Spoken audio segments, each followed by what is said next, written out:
Hello everyone, welcome to Rapid Revision, that is FMGE Rapid Revision Anatomy. I am Dr. Rajitha Vanga, Faculty of Anatomy, GAMEPG. So let's begin today's session. So I'm beginning with head and neck anatomy. First questions like I divided based on the most important regions like head and neck. After then we will complete neuroanatomy, then we will do abdomen like that. So let's start with head and neck questions. So here is the first question for you. The marked area in the skull represents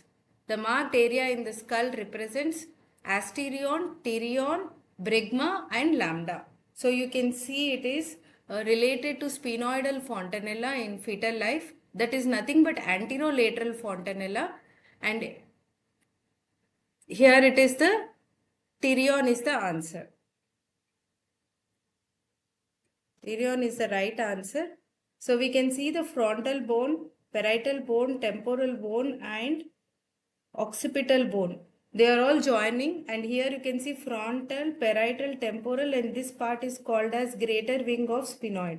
These bones joins to form pterion. Pterion has got great clinical importance because it is related to anterior trunk of middle meningeal vessels.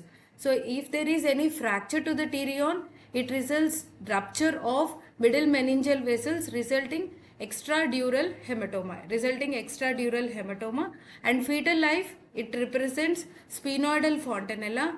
And if you see the fontanelles, there are two paid fontanellas and two unpaid fontanellas, and sphenoidal fontanella is a paid fontanella which is present both anterolaterally related to pterion. So here is the explanation given again. The pterion formed by the greater wing of sphenoid and frontal bone and parietal bone, and you can see the squamous part of temporal bone. All joins to form pterion. Let's see the next question. Which of the following is branch of external carotid artery? So external carotid artery is a branch of common carotid artery. So here the A is written, B is written, C is written. So you can see the branches in the head and neck region are given off by external carotid artery only. Internal carotid artery will not give any kind of branches in the head and neck region, where it enters directly into the cranial cavity through carotid canal. So external carotid artery gives rise to 8 branches. So A is the superficial temporal artery. You can see it is a branch of external carotid. B is maxillary artery, which is going inside the infratemporal fossa. And C here, superior thyroid artery. No, it is ascending pharyngeal artery. First branch is the superior thyroid artery, and then this is the ascending pharyngeal artery. So answer is D, all of the above. So mnemonics to remember the branches of external carotid artery. Some anatomists like freaking out poor medical students. So this is the mnemonic which you can remember. Some, S stands for superior thyroid artery, which is the first branch. Anatomist A represents ascending pharyngeal artery, like L, lingual artery, freaking F, facial artery, O, occipital artery out, poor is the posterior auricular artery, M, maxillary artery, and finally superficial temporal artery. If you see maxillary and superficial temporal artery, they are the terminal branches of external carotid artery which are given within the parotid gland, within the substance of parotid gland. And within the carotid triangle, the initial 5 branches, that is superior thyroid, ascending pharyngeal, lingual, facial and occipital, they are given in the carotid triangle. They are given off in the carotid triangle. So that is about the external carotid artery. So here is a beautiful image for us to understand the branches of external carotid artery. So first branch I said superior thyroid artery. Then second is the ascending pharyngeal. Then lingual, which goes to the tongue and which is tortuous artery. Facial, which is also a tortuous artery, winds round the base of the mandible related to the submandibular gland, and then enters the face and reaches the angle of the medial side of the angle of the eye, continuing as the angular artery. In the face, the facial artery gives rise to inferior labial, superior labial and lateral nasal arteries. These are the three branches of facial artery which are given off in the face. Before entering the face, it gives rise to submental arteries.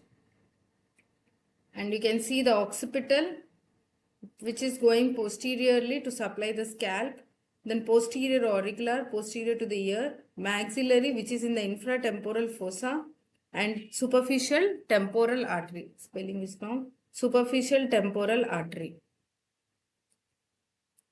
Here is the third question for you all. The muscle which helps in protrusion and upper movement of the tongue. So the protrusion is done by, so one thing we have to know, if you see the muscles of the tongue, there are two varieties of muscles, intrinsic muscles and extrinsic muscles. Intrinsic muscles gains their origin inside the tongue and insert inside the tongue. They alter the shape of the tongue. Whereas extrinsic muscles, they gain their origin from the other sources, other bones and cartilages, and inserts into the tongue. The extrinsic muscles help in the changing in the position of the tongue. So intrinsic muscles alters the shape, whereas extrinsic muscles changes the position. This point to be noted. Here the options given are all the extrinsic muscles: palatoglossus, hyoglossus, genioglossus, styloglossus. They are all extrinsic muscles. Among these muscles, if you see genioglossus, it helps in protrusion of the tongue. It helps in protrusion of the tongue. It is considered as safety muscle of the tongue. Genioglossus is considered as safety muscle of the tongue. Why? Because if the patient is unconscious, the tongue may fall back. Because the genioglossus is inactive, the tongue may fall back, resulting in dyspnea, breathlessness, and finally leading to death. So that is the reason when any patient is unconscious, it is good to keep their head towards one side, because tongue falls to one side inside the vestibule. So that is the reason genioglossus is considered as safety muscle of the tongue. So answer is genioglossus. Here is one more osteology question. As I saw previous questions, students, there are many questions related to head and neck osteology. So it is good for you all if you read the osteology of head and neck for your upcoming Fmge exams. So cribriform plate is a part of. So cribriform plate is a part of. If you see the cranial cavity, it is divided into anterior cranial fossa, middle and the posterior cranial fossa. So if we see the cranial cavity like this, we can divide into anterior cranial fossa in between the body of the sphenoid, and this is the petrous part of temporal bone, and foramen magnum. So this is the anterior cranial fossa, middle cranial fossa, and this is the posterior cranial fossa. In the center of the anterior cranial fossa, here in the midline, there is a projection of bone which is called as crista galli. It is called as crista galli. And on each side of the crista galli, there is a holes-like appearance which forms the roof of nasal cavity. This holes-like appearance is formed by cribriform plate of ethmoid. Cribriform means sieve-like, having holes in it. So it is sieve-like through which the olfactory nerves and anterior and posterior ethmoidal vessels will pass through. So cribriform plate of ethmoid transmits olfactory nerves and anterior posterior ethmoidal vessels, where olfactory nerves will all bunch together to form the olfactory tract. So cribriform plate of ethmoid forms the roof of nasal cavity. So answer is ethmoid. It is a part of ethmoid bone. The next question here, fifth one. The middle meningeal artery passes through foramen. Which foramen it passes through? So middle meningeal artery, it is a branch of maxillary artery. So maxillary artery, it has got three parts. First part, second part, third part. And it is divided by a muscle called as lateral pterygoid. So lateral pterygoid is considered as key muscle of infratemporal fossa, which divides the maxillary artery into three parts. So the first part of maxillary artery, if you see, it has got branches. You can remember mnemonic DAMI, D-A-M-A-I, because maxillary artery is very important. That's why I'm mentioning here. D stands for deep auricular artery. A stands for anterior tympanic artery. M for middle meningeal artery, A for accessory meningeal artery, and I for inferior alveolar artery. Damai means, in Malaysian language, it means peace. That's how you can remember the short form of short form of branches of maxillary artery. So now we know middle meningeal artery is a branch of maxillary artery from its first part of maxillary artery. So as soon as, so where it is given off, it is given off in the infratemporal fossa, because maxillary artery is a content of infratemporal fossa. Once it gives off, as we name suggests, meningeal means it has to supply meninges. So it goes back into the cranial cavity through a small foramen which is called foramen spinosum. So answer is B here, foramen spinosum. Foramen spinosum not only transmits middle meningeal artery, it also transmits nervus spinosus, which is the meningeal branch of mandibular nerve. So if you see base of the skull, we have got foramen oval shaped.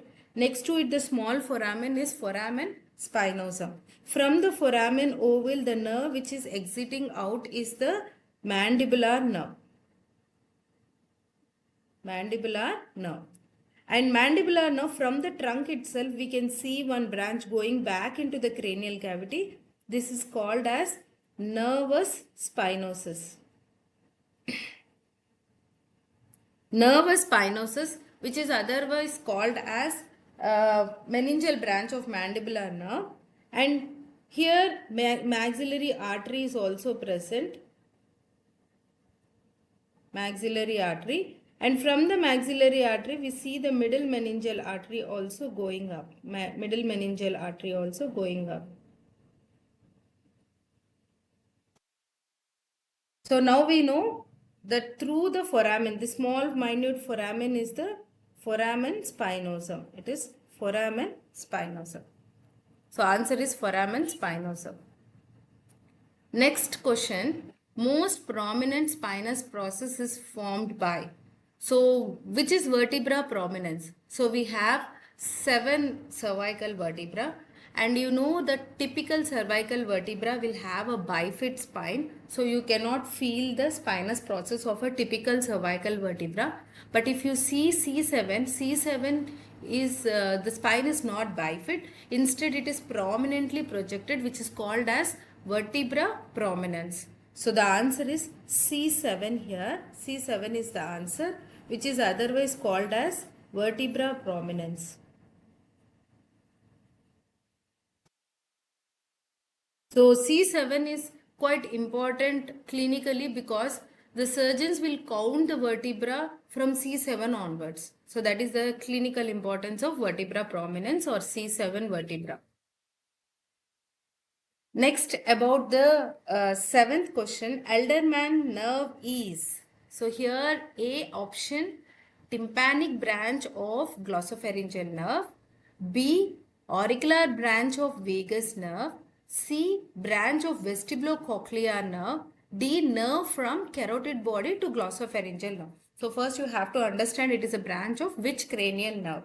So I'll tell it is a branch of vagus nerve, 10th cranial nerve. So the answer is B. So it is a sensory nerve. Elderman's nerve is a sensory nerve which supplies the posterior part of the ear and also the external acoustic meatus. It supplies the posterior part of the ear and external acoustic meatus. That is the reason if you put any earbud or something inside your ear and poke the posterior part of the ear, you feel good because you stimulate the vagus nerve. So auricular branch of vagus supplies the posterior part of ear, which is otherwise called as Elderman's nerve. Okay, it's clinically very important for stimulating the vagus nerve. That is the parasympathetic stimulation. Next is the 8th question. Recurrent laryngeal nerve lies in relation to. So this is a very clinically very important in relation to thyroid gland. So answers are here. Options are superior thyroid artery, inferior thyroid artery, then superior thyroid vein, inferior thyroid vein. So one thing you should be very clear that superior and inferior thyroid, both the arteries are related to nerves, right? Superior thyroid artery is related to internal laryngeal nerve. Superior thyroid artery is related to internal laryngeal nerve. Inferior thyroid artery is related to recurrent laryngeal nerve. Okay, so if there is during thyroidectomy, during the removal of the thyroid gland, inferior thyroid artery has to be ligated, and it has to be ligated away from the gland so that the recurrent laryngeal nerve will not get damaged. So that is the main clinical importance. If you cut near to the gland, there is a chance of cutting the recurrent laryngeal nerve along with the artery.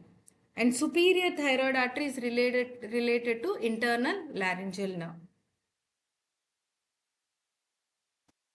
Next question for you all. Sensory supply of palatine tonsil is which cranial nerve? So if you see the palatine tonsil is in the oral cavity, it is somewhat like this.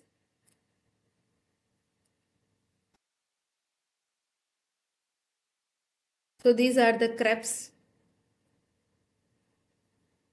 of palatine tonsil, and laterally it is covered by a capsule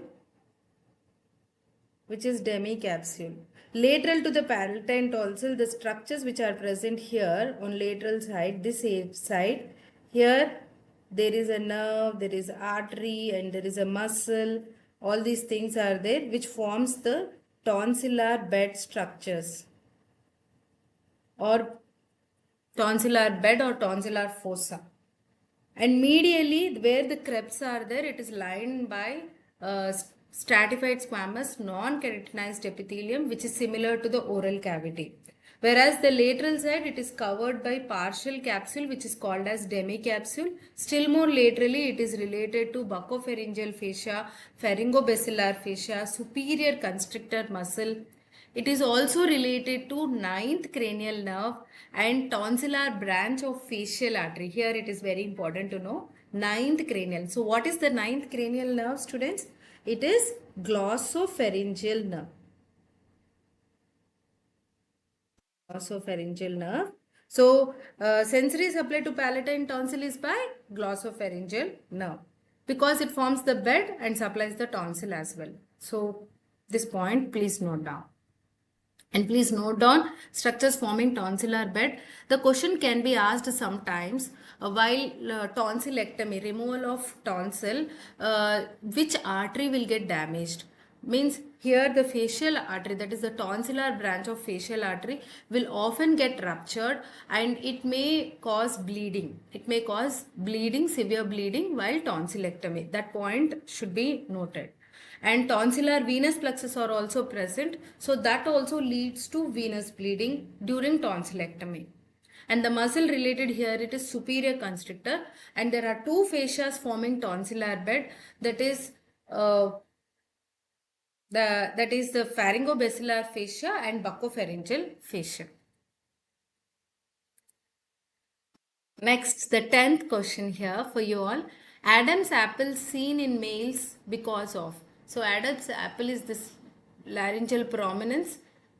I hope you all know this answer. A is laryngeal ring, B hyoid bone, C thyroid cartilage, D cricoid. So answer is C thyroid cartilage.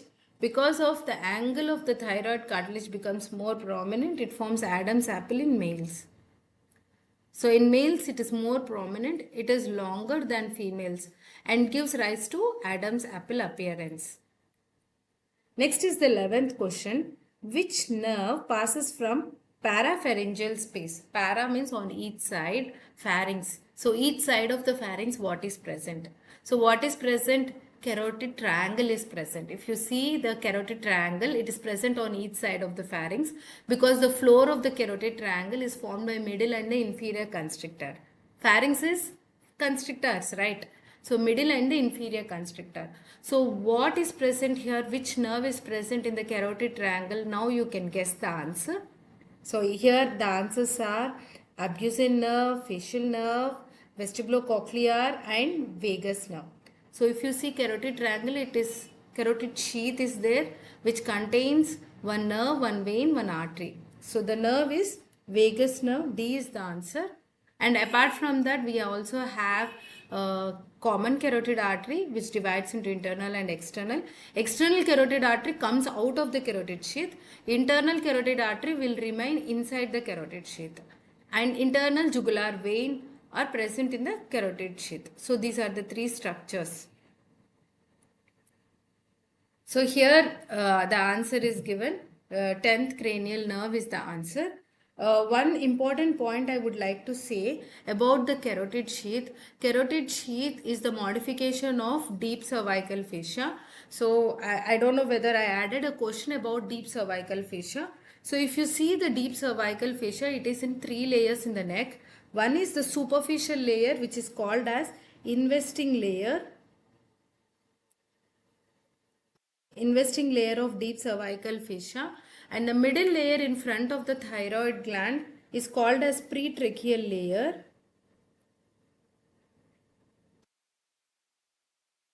And the deepermost, which is present in front of the vertebra, is called prevertebral layer. So these are the 3 layers which you have to remember, and carotid sheath is derived from all the 3 layers. So all the 3 layers gives rise to carotid sheath. And anterior wall of the carotid sheath contains ansa cervicalis. It is related to ansa cervicalis. Inside the carotid sheath, we are having carotid artery, internal jugular vein, and in between the vagus nerve. And posterior to the carotid sheath, sympathetic chain is present. Posterior to the carotid sheath, sympathetic chain is present. This relationship is very important. I have seen so many questions asked on this. Like anterior, within the anterior wall of carotid sheath, we have ansa cervicalis. Posterior wall of the carotid sheath, sympathetic chain. And carotid sheath is derived from investing, pretracheal and prevertebral layer. And one more point I want to add, which is important here. The prevertebral layer, which is in front of the vertebral column, it splits into 2 layers in the upper part of the neck. And the layer which separated from the prevertebral, it is called as alar fascia. Alar fascia, which is present in the upper part of the neck. And this, because of splitting into 2 layers, it makes a gap. And this gap is called as dangerous layer. Dangerous space. The gap is called as danger space or dangerous space of neck. Why it is called dangerous space? Because any infection here, it spreads easily into the posterior mediastinum. That is the clinical importance of dangerous space, and very, very important. Please note down this point. So alar fascia and prevertebral fascia, the gap between them is called as danger space, and where the infection from this space spreads easily into the posterior mediastinum. So here comes the 12th question. The angular vein infection causes thrombosis in. So angular vein, where it is present, now you have to know. So answer is here options are cavernous sinus, superior, suprasagittal, superior sagittal actually. Then transverse sinus, and D is inferior petrosal sinus.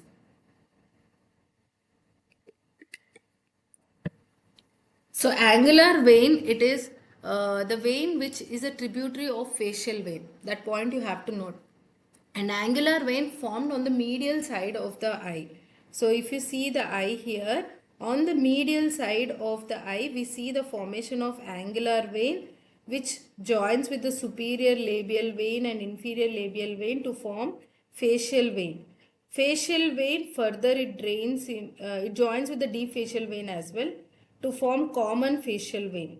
Once it joins with the joins with the deep facial also to form facial vein. Facial vein joins with the anterior division of retromandibular vein. Anterior division of retromandibular vein to form common facial vein. Finally drains into internal jugular vein. Okay, I'll repeat. Angular vein is a tributary of facial vein. This point you have to note. And facial vein joins with the deep facial and all the tributaries, and finally it joins with the anterior division of retromandibular vein to form common facial. common facial drains into internal jugular vein. So now the question here it is, this angular vein, it connects to which dural venous sinus? So angular vein, if you see, it is joined by two veins. One is called as superior ophthalmic vein, which is coming from the eyes. Superior ophthalmic vein and inferior ophthalmic vein.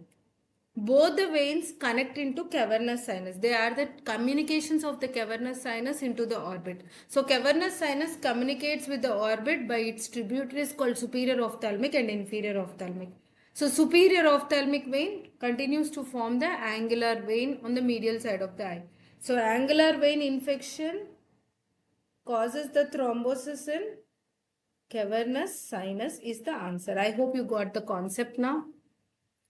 The uppermost segment of the facial vein is with the superior labial is also called as angular vein. Any infection in the mouth of the face can spread into angular veins to the cavernous sinus, resulting thrombosis. So there are two ways of spreading infection to the cavernous sinus. One is via the dangerous area of face, that is the lower part of the nose and upper lip. They are called as dangerous area of face. So this area, what happens, the deep facial vein communicates with the pterygoid venous plexus, and from there the infection spreads into cavernous sinus. The other way around is superior ophthalmic vein is a tributary of the cavernous sinus. So the angular vein direct tributary, it communicates there and it spreads into cavernous sinus. Next, here is the 13th question for you all. Maximum contribution in the floor of the orbit is which bone? So the floor means below. So what is this bone, students? I hope you can answer this. Below the eye, the upper jaw is formed by maxillary bone. So maxillary bone forms the major contribution of the floor of the orbit, if you see. Zygomatic forms the floor but minor contribution. And sphenoid is present on the lateral side, medial side, body of the sphenoid, and roof contains lesser wing of the sphenoid, and posterior most part of the floor contains greater wing of the sphenoid. And palatine bone is nowhere related to orbit. So answer is maxillary. So maxillae are the large facial, they form the upper jaw which forms the floor of the orbit. So 7 bones articulate with the orbit are frontal bone which forms the roof, lacrimal bone which forms the medial wall, ethmoid forms the medial wall, maxillary floor. Palatine bone forms the, palatine is not related, sphenoid and zygomatic bones. Maxilla is also the most common fracture of orbital floor, and the floor, because it is a pneumatic bone, so it is often prone for fracture. And floor, that is inferior wall, is formed by the orbital surface of maxilla, zygomatic bone and palatine bone. And the nasal bone does not form the part of orbit. It doesn't form the part of orbit. And one more point to be noted, which paranasal air sinus which often gets infected is also the maxillary air sinus, because the shape of the maxillary air sinus is inverted pyramidal in shape, and the opening of the maxillary air sinus, it opens into the lateral wall of the nose. So any foreign object, it goes and gets trapped towards the apex which is present in the lower part of the maxilla. So that is the reason maxilla often prone for sinusitis. Next, all of the following are the features of Horner's syndrome except. So Horner's syndrome, that is ptosis, meiosis, heterochromia iridis, exophthalmos. So features except, here it is the answer. So actually Horner's syndrome, ptosis means drooping of the upper eyelid, meiosis, sweating, and also there will be heterochromia iridis will be there, but exophthalmos won't be associated with Horner's syndrome. Horner's syndrome usually occurs because of the involvement of sympathetic chain. And upper eyelid contains a muscle called as an involuntary muscle called as Muller's muscle. This point is important. Muller's muscle, it is the continuation of levator palpebrae superioris muscle. So what happens? This Muller's muscle, because it is an involuntary muscle, it is supplied by sympathetic. So any damage to or involvement of sympathetic chain, it causes the paralysis of Muller's muscle, leading to partial ptosis. In complete ptosis, oculomotor nerve will be involved because levator palpebrae superioris will be paralyzed, which is supplied by third cranial nerve, oculomotor nerve. So answer for this question as of now is exophthalmos. So Horner syndrome includes ptosis, meiosis, anhidrosis. So that is anophthalmos. This anophthalmos is due to paralysis of orbitalis muscle of the orbit. And symptoms of Horner syndrome are secondary to sympathetic nerve of T1 involvement. Which of the following is a pneumatic bone? So you know the pneumatic bones are present around the nasal cavity. So obviously you can guess the answer. It is very easy.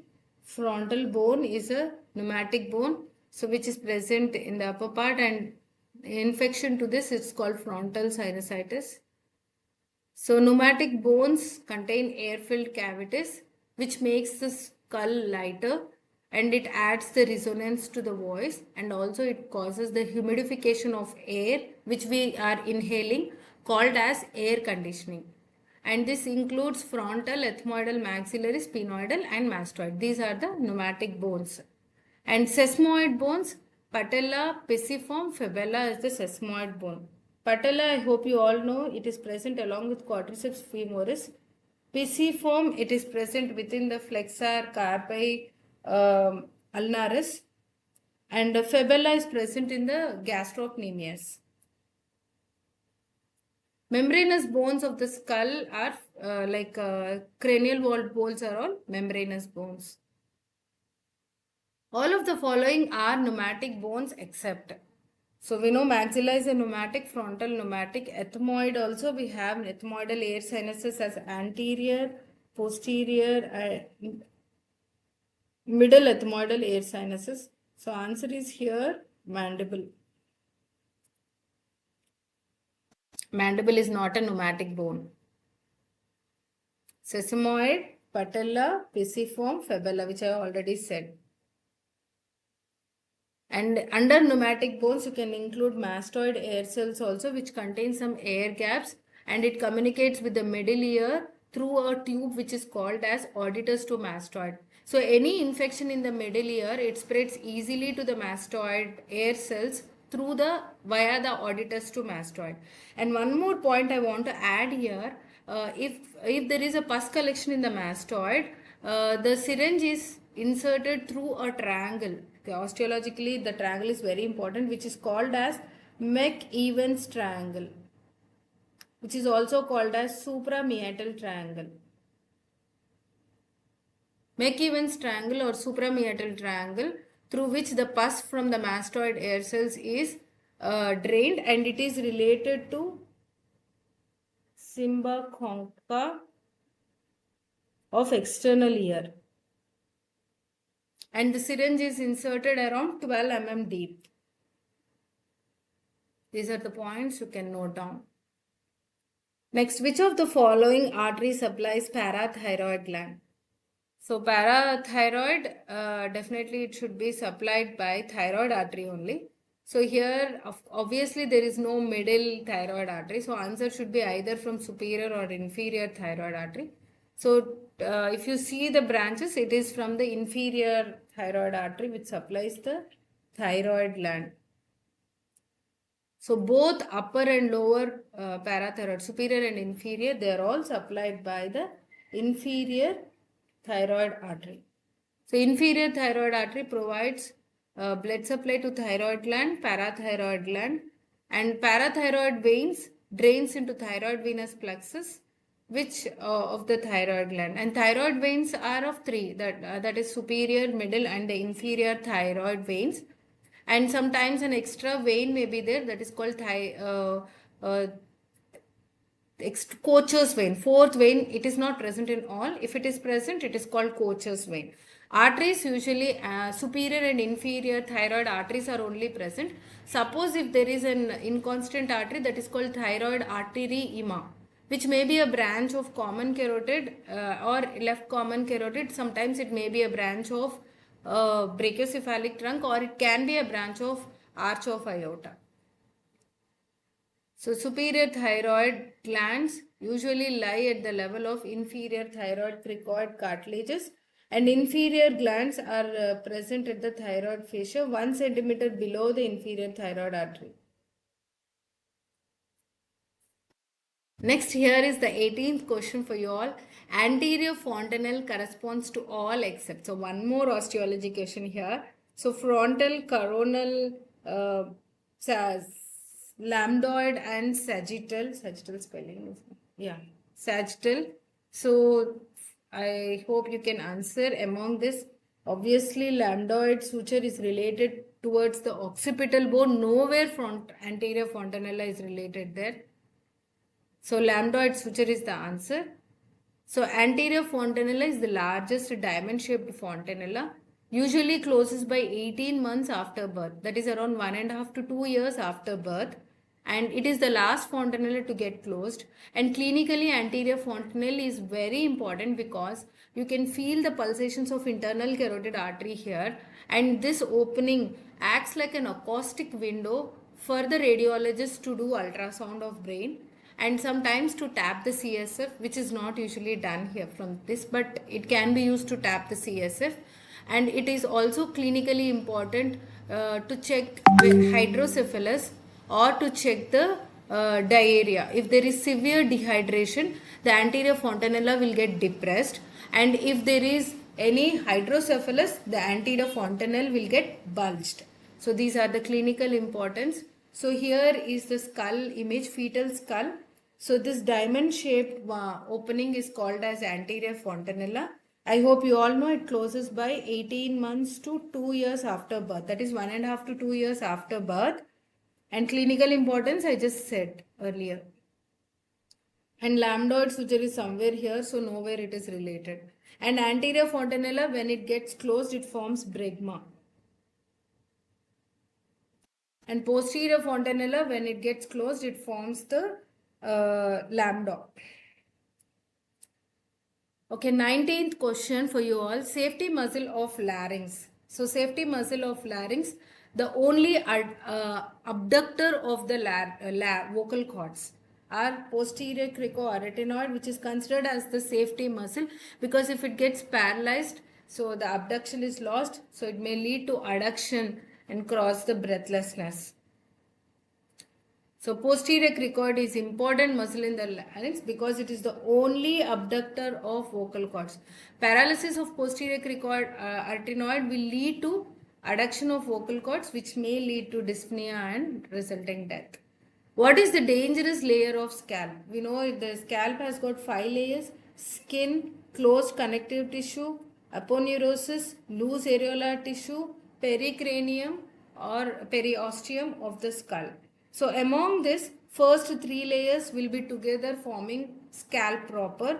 Loose areolar tissue is considered as dangerous layer of scalp. So answer is C here, loose areolar tissue. Why? Because it contains emissary veins. So any infection here, the thrombosis can easily spread into dural venous sinuses and resulting thrombosis in superior sagittal sinus. So loose areolar tissue, or which is also called as subaponeurotic tissue, and which is also considered as line of cleavage during hair transplant. In hair transplant, this loose areolar tissue or subaponeurotic layer is considered as line of cleavage or line of for grafting, skin grafting, hair grafting and all that. Yeah. Next is the 21st question. All the following sutures passes through the superior orbital fissure except. So all the following structures, superior orbital fissure. So superior orbital fissure communicates into the orbit. So it is a retort shaped gap. It is like this, retort shaped gap It is divided into three parts by a common tendinous ring, which is called as common tendinous ring of Zinn. And within the ring, we are having third cranial nerve, the two rami of oculomotor or third cranial. In between, we are having abducent nerve, sixth cranial nerve, and also nasociliary nerve, which is a branch of ophthalmic division of trigeminal. And from the lateral part, we can remember as L, F, T. L is the lacrimal, F is the frontal, and T is the trochlear. So L, F, and nasociliary. These three are the branches of ophthalmic division of trigeminal. They are the branches of ophthalmic division of trigeminal. And apart from this, superior ophthalmic vein, inferior ophthalmic vein also transmits through this superior orbital fissure. So the answer here, it is the structure passing except. So trigeminal nerve is the answer because it divides into ophthalmic before entering. So trigeminal nerve. So that's what I explained. I hope you all got this. So here is a diagram for you to understand the same thing again. And this common tendinous ring of Zinn also includes optic canal, which contains optic nerve and ophthalmic artery.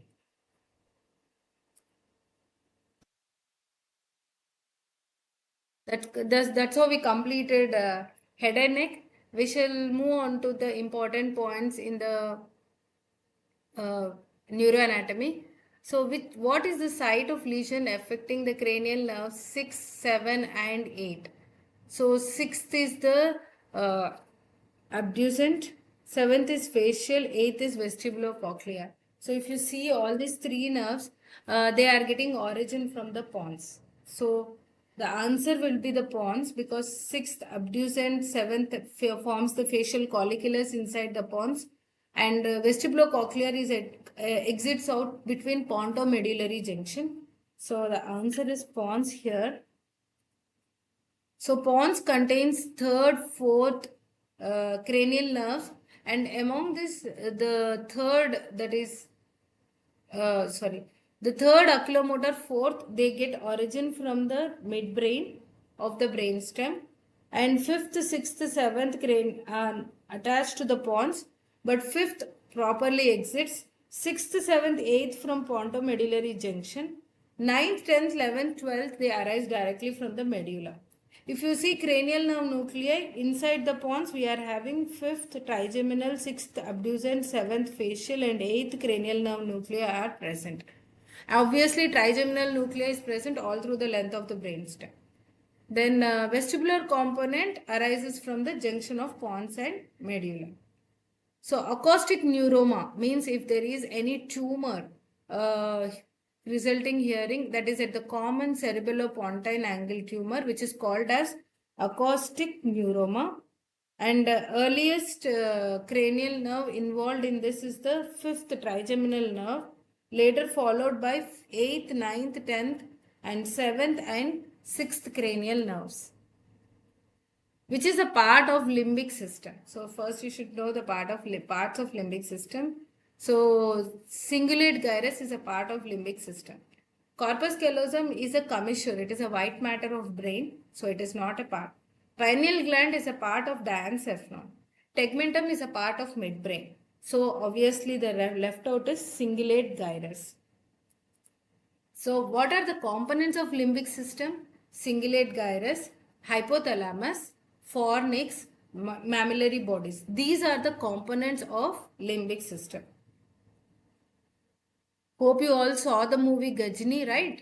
In the movie, the person loses the recent memory because of affecting limbic system. Limbic system manages the emotional behavior and sexual behavior, food habits, and also the recent memory.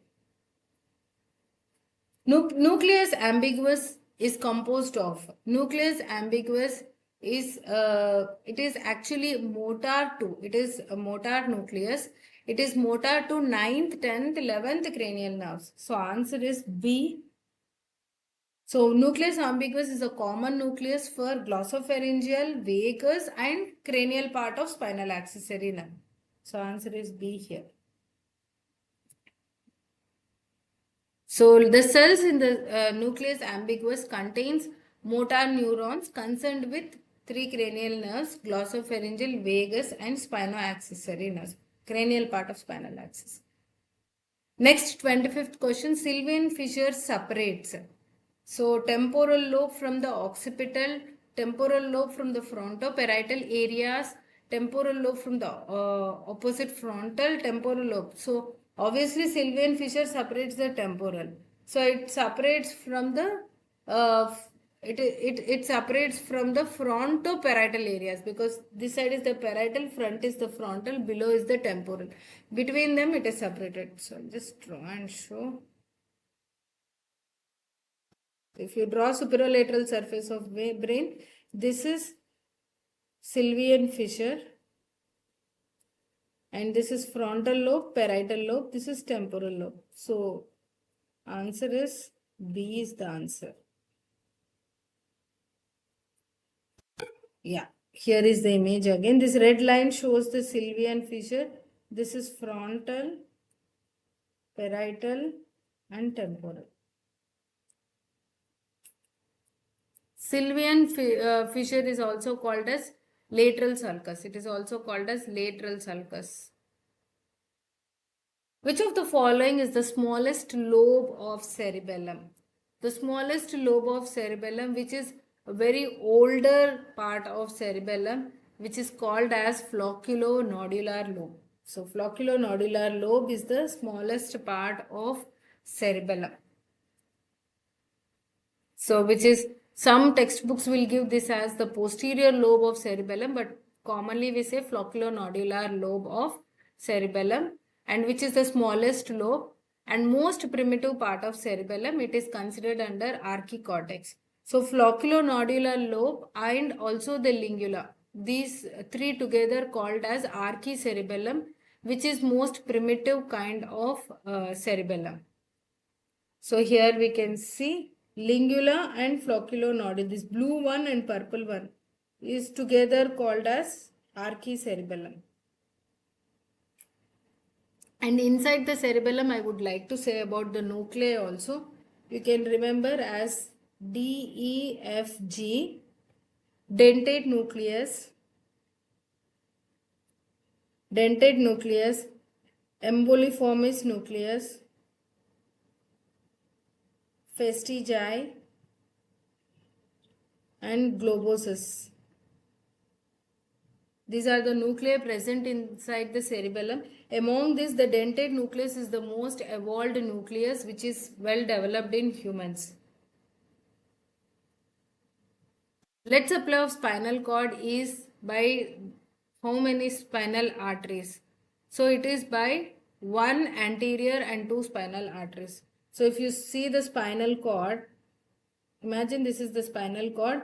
One anterior spinal artery. Anterior spinal artery is branch of it given off from the pica, or it is direct branch of vertebral arteries, and both the right and left joins to form a single anterior spinal artery which runs in the anterior median fissure of the spinal cord. Whereas the posterior part of the spinal cord, we are having two separate arterial chains which are formed by two separate posterior spinal arteries. So posterior 2, anterior 1. And as the arterial chain has to supply the whole length of the spinal cord, we are having segmental arteries which reinforce the arterial chain, both anterior and posterior.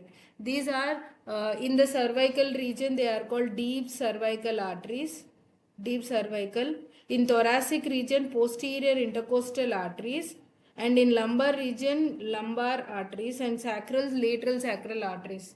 So these are the segmental arteries which supplies the spinal cord. Among this, at the level of T11, at the level of thoracic 11th vertebral segment, there is a large artery supplying the spinal cord which is called as Adam-Quiz artery, and which is called arteria magna also, which supplies major part of spinal cord from the anterior aspect. So if there is any thrombosis or damage to that artery, most of the spinal cord will get permanently damaged. So spinal cord is supplied by both longitudinal and segmental. So 2 posterior, 1 anterior, which I have already mentioned. And among this, the originate cranially from the vertebral arteries, or you can remember as spica also, posterior inferior cerebellar artery also gives rise to the spinal arteries. So here is a beautiful image for us to understand the same thing again. Blood supply of spinal cord is very important, students. Anterior spinal artery, 2 posterior spinal arteries, segmental arteries, and segmental arteries will give rise to radicular artery which supply the peripheral part of the spinal cord. Anterior 2/3 of the spinal cord is supplied by anterior spinal. Posterior 1/3 of the spinal cord is supplied by posterior spinal arteries. And I would like to add a point earlier, that is venous plexus of the spinal cord. Venous plexus, they all drain into vertebral venous plexus, which are called as Batson's venous plexus. Just mentioning here, it is called Batson's venous plexus or vertebral venous plexus, and Batson's venous plexus communicate with the posterior intercostal artery veins, and which also communicate with the veins of the mammary gland. So any breast cancer can spread into the spinal cord via this Batson's venous plexus. That is the clinical importance which you have to know. Next question, 28th question. Which structure connects the Broca's area and Wernicke's area? So, Broca's area and Wernicke's area present in dominant hemisphere on one side. So, they should be connected by means of fasciculus. That is, they are associate areas. So, associate fibers will connect. So, what are the different associate fibers? Superior longitudinal, inferior longitudinal, arcuate, they are all the different. So I'll explain in the next image. If you don't know the answer, A is the answer, arcuate fasciculus.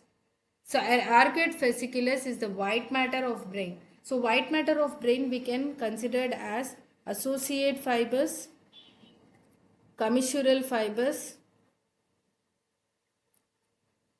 and that is projection fibers. Associate fibers, commissural fibers, and projection fibers. Associate fibers connect the same cerebral hemisphere. They are short and long association fibers. Commissural, right and left cerebral hemispheres. Projection, different parts of the brain, like from spinal cord to the brain, or from the brain stem to the brain cerebrum, or different parts from brain to the spinal cord. Those are called projection fibers. So projection fibers, the best example is internal capsule is the and corona radiata are the examples of projection fibers. And commissural fibers, the best example is corpus callosum and anterior commissure, posterior commissure, habenular commissure. These are the commissural fibers. And associate fibers, that is arcuate fasciculus, you can see, which connects the Broca's area with the Wernicke's area. And damage to this causes conduction aphasia. The person won't be able to talk.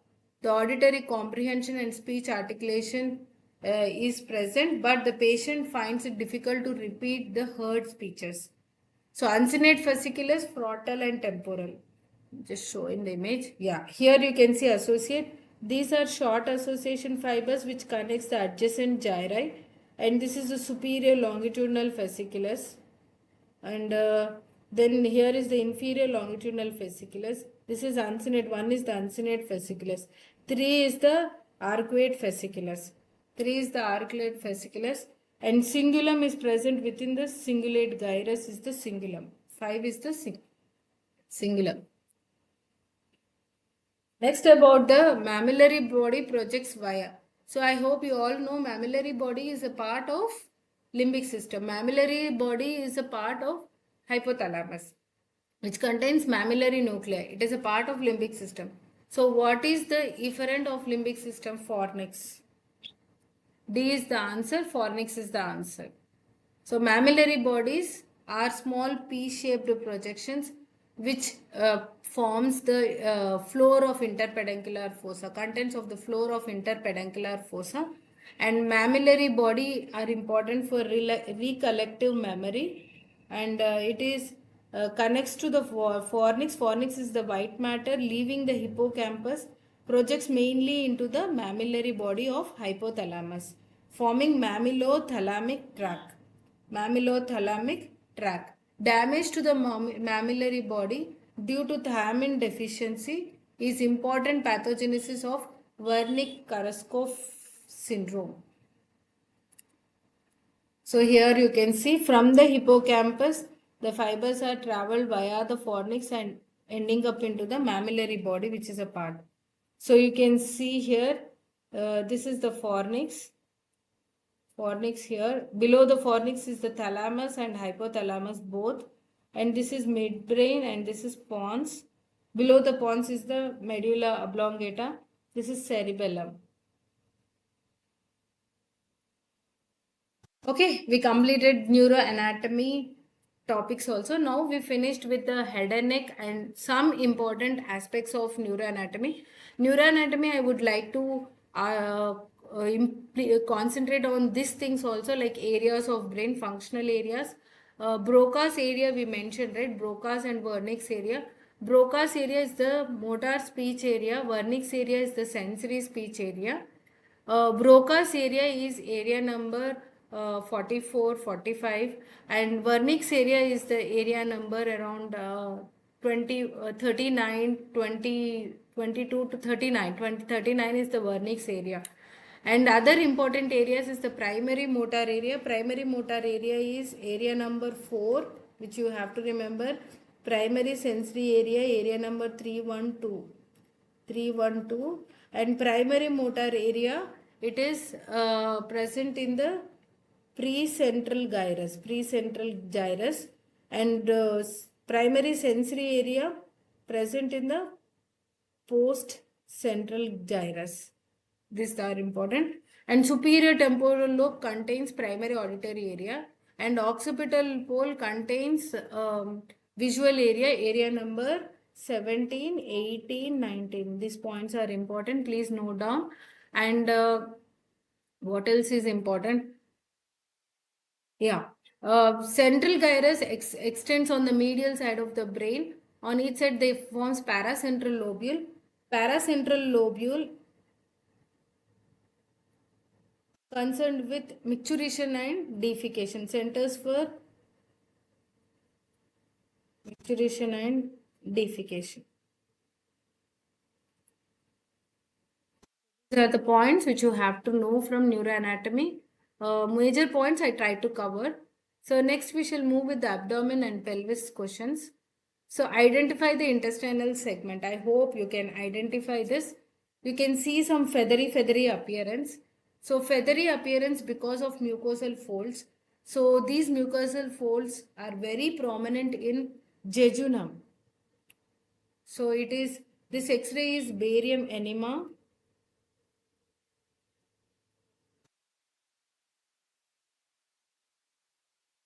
Or even barium meal we can see jejunum, but after crossing the stomach. Jejunum is contains the vulva conventus, that is the circular mucosal folds which are regularly concentrically arranged, which gives that ladder effect, that feathery appearance. And ileum is featureless and very thin valvulae convitens. And cecum is round gas shadow in the right iliac fossa. Large ball contains the hostrations which are spaced regularly. That's how. And one point I want to add here about barium meal as well. Whether it is barium meal or barium enema, the contrast medium is barium sulfate.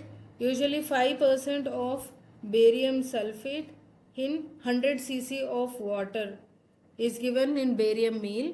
And in barium meal, the most important feature is the duodenal cap. Duodenal cap, which is formed by the first part of duodenum. First part of duodenum, duodenal cap. It is formed because the mucosal folds are absent in the duodenal cap or first part of duodenum. So that is the reason this cap is formed. If this cap is not formed, it indicates there is a duodenal ulcer. Apart from that, barium meal can also, you can view the stomach in lining of the stomach as well. And upper part of the stomach shows a gas collection, that is the fundus of the stomach.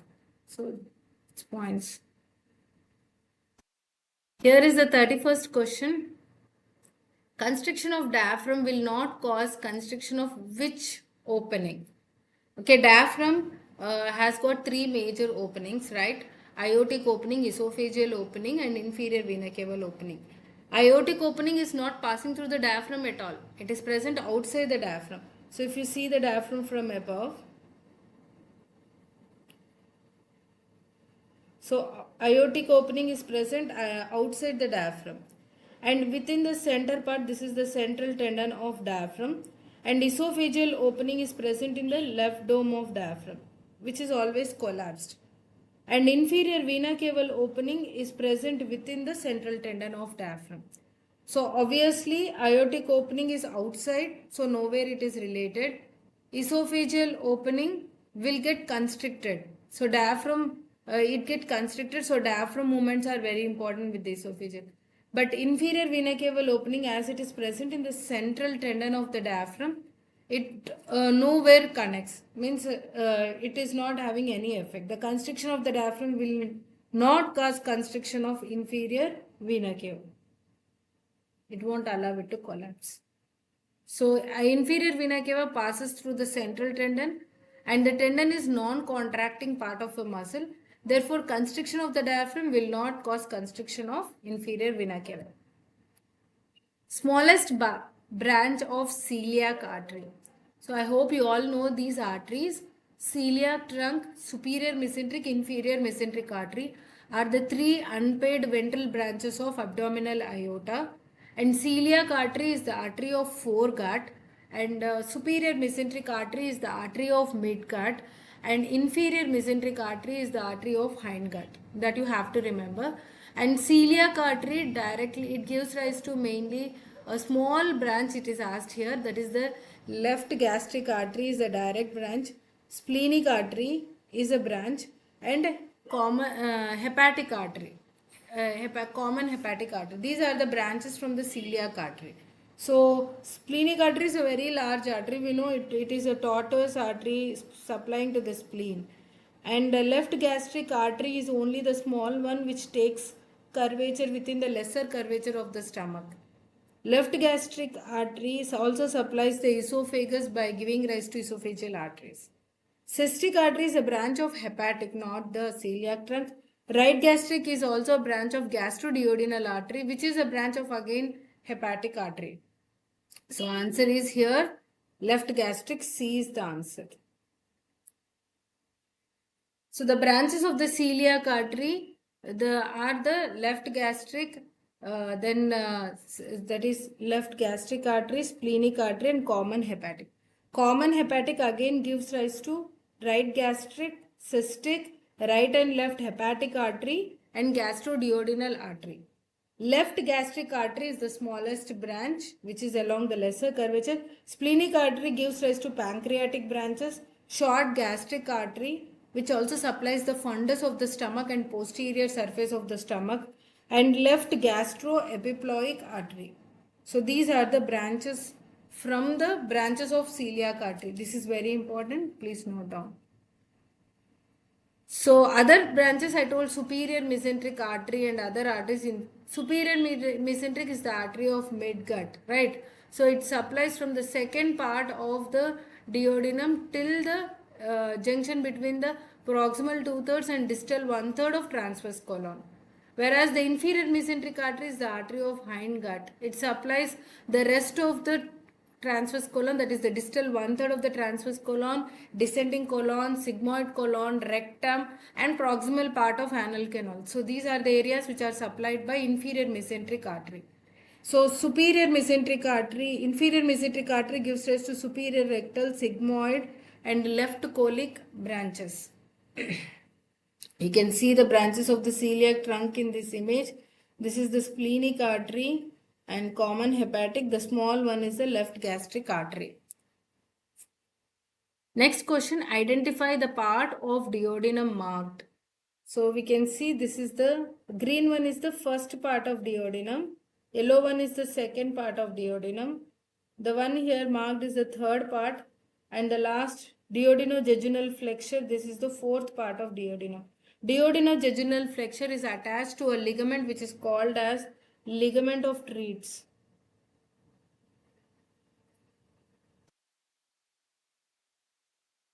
Which is suspensory ligament of duodenum. Ligament of Treats contains a fibromuscular structure. It is very important in involution of midgut. During development, the midgut develops outside the abdomen. So ligament of Treats contracts so that it pulls the midgut again back inside the abdomen during 10th week of intrauterine life. If you see the midgut development, it develops outside the abdomen between 5th week to 10th week of intrauterine life. Why I am explaining? Because I don't know whether this related question is there in the list. So it is present between 5th to 10th week outside the abdomen. During 10th week, involution of midgut happens. So when it involutes, ligament of Treats will contract. So that is one of the reason. And here the marked area is the third part. So duodenum is related to L1, L2 and L3 vertebra, and the first part is around 1 inch and second part, sorry, that is first part 2 inches, 1 inch, sorry, 1 inch. Second part 7.5 cm, this is 2 inches, sorry, 2 inches. Second part 3 inches, fourth part 4 inches, fifth part 1 inch. So that is the dimensions of the duodenum. All the following forms a visceral relation of the spleen except. So visceral surface of the spleen, it contains the gastric impression, that is fundus is related, left kidney is related, splenic flexure of colon is related. So answer is D, duodenum is nowhere related because duodenum is present on the right side of the abdomen and spleen is present on the left side of the abdomen. So answer is duodenum. So you can see here visceral surface relations of spleen. So we can see tail of pancreas is related to hilum of the spleen. Tail of pancreas is rich in islets of Langerhans. So if during splenectomy, if tail is also removed, the person lands up with diabetes because islets of Langerhans are removed.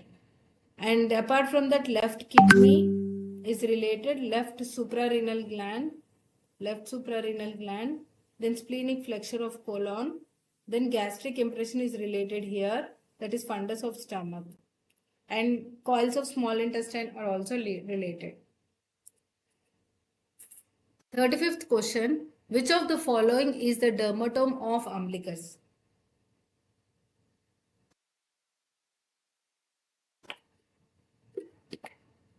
So A is T8, B T10, C T12 and D L1. So if you see umbilicus is the watershed line of the abdomen. I hope you all know it.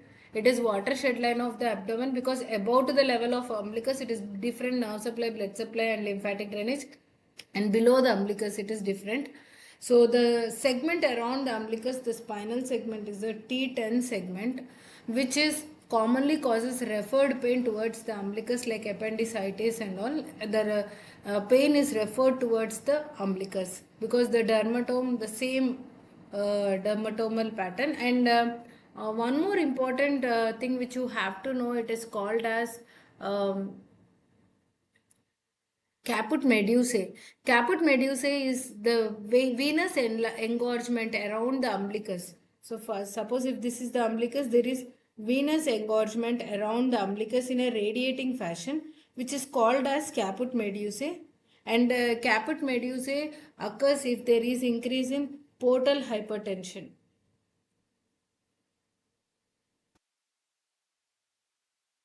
In portal hypertension, there will be venous engorgement around the umbilicus involving the veins around because it is the site of portocaval anastomosis. Means the communication between the portal vein and systemic veins, portocaval anastomosis. So that is the reason it results in the formation of caput medusae. The other sites are The lower part of esophagus is also site of portocaval anastomosis. So there also the veins get dilated if there is any portal hypertension, resulting in esophageal varices.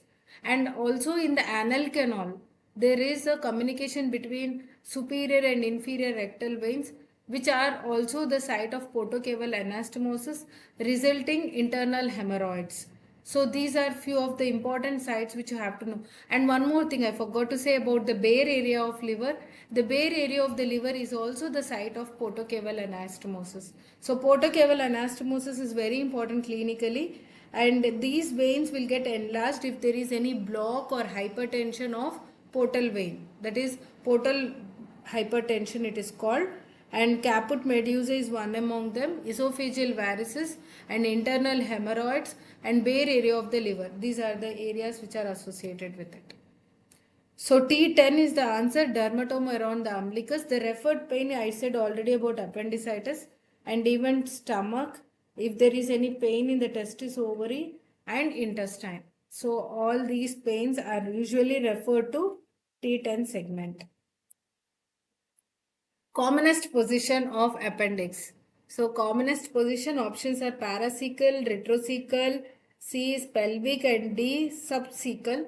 So I hope you can answer. Retrocecal is the commonest position, which is called 12 o'clock position. Is the commonest position. So retrocecal, 65% is retrocecal, most commonest position. And second most commonest is the pelvic. 4 o'clock position is the second commonest position. And very rare is the post-ileal. Post-ileal is the 0.5%. That is very rare position is the post-ileal. Here you can see retrocecal is posterior to the cecum.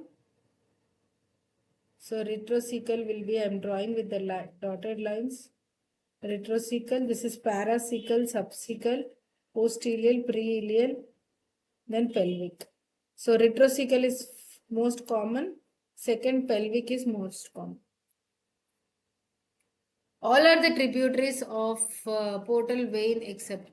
Yeah, I forgot to tell one more thing about the appendicitis. The pain of the appendicitis is felt at McBurney's point. That is important landmark. That is the junction between, if you draw a line from umbilicus to ASIS, anterior superior iliac spine, draw an imaginary line, and lateral 2/3 and medial 1/3 junction is called as McBurney's point, which is the point of maximum tenderness during appendicitis, because base of appendix is located there. So next question, all are the tributaries of portal vein except. So portal vein tributaries, left gastric vein, right gastric vein, inferior pancreatico-duodenal vein and superior pancreatico-duodenal. Superior mesenteric. So I hope you all know the formation of portal vein. Portal vein is formed by joining superior mesenteric vein plus splenic vein. Superior mesenteric and splenic vein joins to form portal vein. So this is a tributary. Left gastric vein is the direct tributary and small tributary of portal vein. Right gastric vein also. Inferior pancreatico-duodenal drains into superior mesenteric. It drains into the superior mesenteric, not into the portal vein. So answer is C is the answer. Inferior pancreatico-duodenal veins. Inferior pancreatico. So tributaries of portal vein, please note down. Left gastric, right gastric, superior pancreatico-duodenal, splenic vein, superior mesenteric vein, inferior mesenteric vein, cystic vein. These are the tributaries of portal vein. And hepatic portal vein, if you see the blood supply of the liver, 75 to 80% of the blood supply to the liver is by portal vein, and remaining 20% is by hepatic artery. Because portal vein is nutrient rich blood, it drains the venous blood from the small intestine, which contains all the absorbed nutrients. Which are the correct boundaries of Calot's triangle? So I hope you all know the Calot's triangle. It is associated with extra biliary system. So here answer is cystic artery, liver, that is liver, right hepatic duct, cystic duct, liver, common hepatic, cystic duct, liver, cystic artery, and then common bile duct, cystic duct, liver. So answer is, if you know the boundaries, you can answer it easily. That is the B is the answer, cystic duct, liver, and common hepatic. I will show in the image. So also known as hepatobiliary triangle. Kellogg's triangle is also called as hepatobiliary or cystohepatic triangle. It is also called as cystohepatic triangle. And clinically it is important because usually the surgeons approach through this triangle only. And it is bounded medially by common hepatic duct and inferiorlaterally by cystic duct and superiorly by inferior surface of liver. Contains cystic artery. So here you can see nice image. Superiorly liver, this brown color is the liver. Inferior surface of liver. Inferiorlaterally cystic duct. Cystic duct.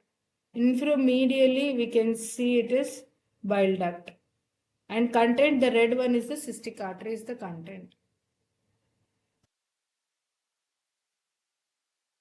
Medial border of Hasselbalch's triangle is formed by.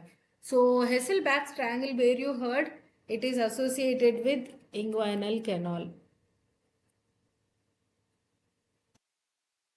So hernia through the inguinal region, it is two types, direct inguinal hernia and indirect inguinal hernia.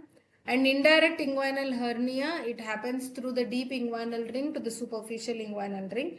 Whereas the direct inguinal hernia happens directly above the inguinal ligament through the Hasselbalch's triangle. So Hasselbalch's triangle associated with the indirect inguinal hernia.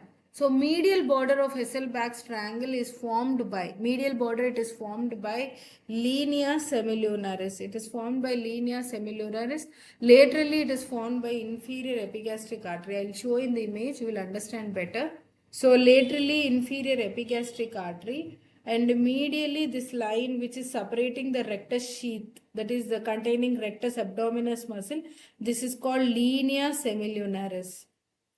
Linea semilunaris, it is a line formed by the lateral boundary of rectus sheath. And inferiorly, down, inferiorlaterally, it inferior border is formed by the inguinal ligament.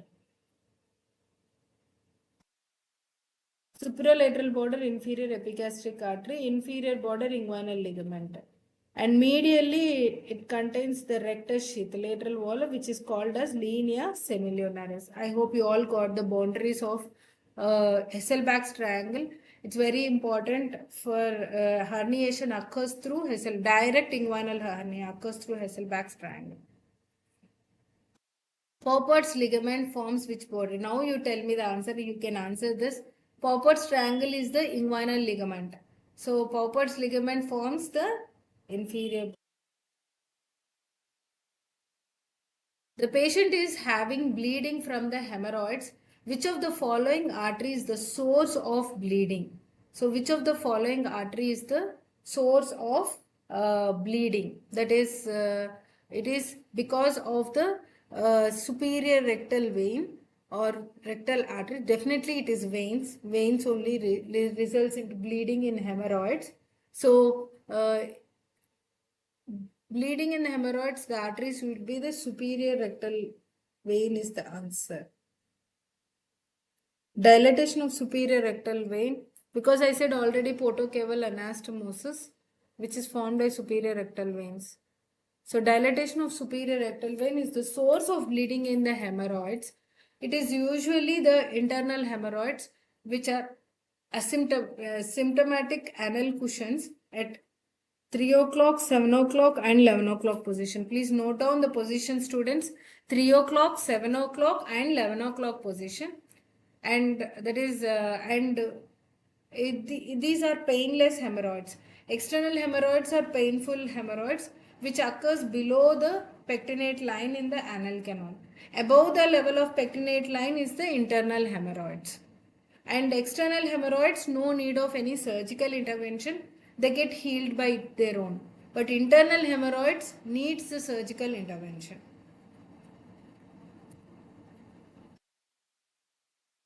middle of the anal canal, 6 to anal columns are present, and these anal columns mainly contains the superior rectal veins, arteries, and some inferior rectal vessels.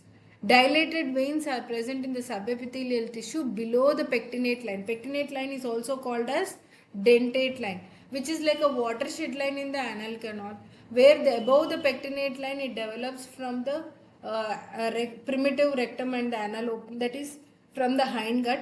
Below the pectinate line it develops from the proctidium, that is from the ectoderm. So that is the reason the blood supply, nerve supply is different above and below the pectinate line. And pectinate line associated with the anal membrane during development, and this anal membrane has to undergo rupture to open up the anal opening. Suppose if it is not ruptured, it results in imperforate anus. So here you can see the normal veins, the other side internal hemorrhoids formed by the dilatation, and we can see these anal columns. These are called anal columns. This wavy line is the pectinate line, and below that we are having anal canal is divided into three parts: upper 1.5 mm, middle 1.5 mm, and the lower part 0.8 mm. So upper part contains the anal columns and these anal sinuses and all. The middle part below the pectinate line till the white line of Hilton's is the transitional zone called middle part. Lower 0.8 mm is the cutaneous part which is lined by the skin. Next, blood supply to the bulb of penis. Okay, blood supply to the bulb of penis is by scrotal artery, then superior pudendal artery, bulbourethral artery, bulbocavernous artery. So answer is here. C, bulbourethral artery is answer. I will explain with the explanation. So bulbourethral artery. So if you see the blood supply to the skin of the penis, it is from left and right superficial external pudendal arteries. External pudendal arteries which arise from the femoral artery. They are the branches of femoral artery. Superficial external pudendal artery, branch of dorsolateral, and addition the branches from the vascular plexus will supply the penis. Show with the image. Bulbourethral artery, this is the answer, right? The artery of the bulb of the penis, and bulb passes through the deep fascia that is called as Buck's fascia. Buck's fascia is very important. In fracture of the penis, the Buck's fascia will get ruptured.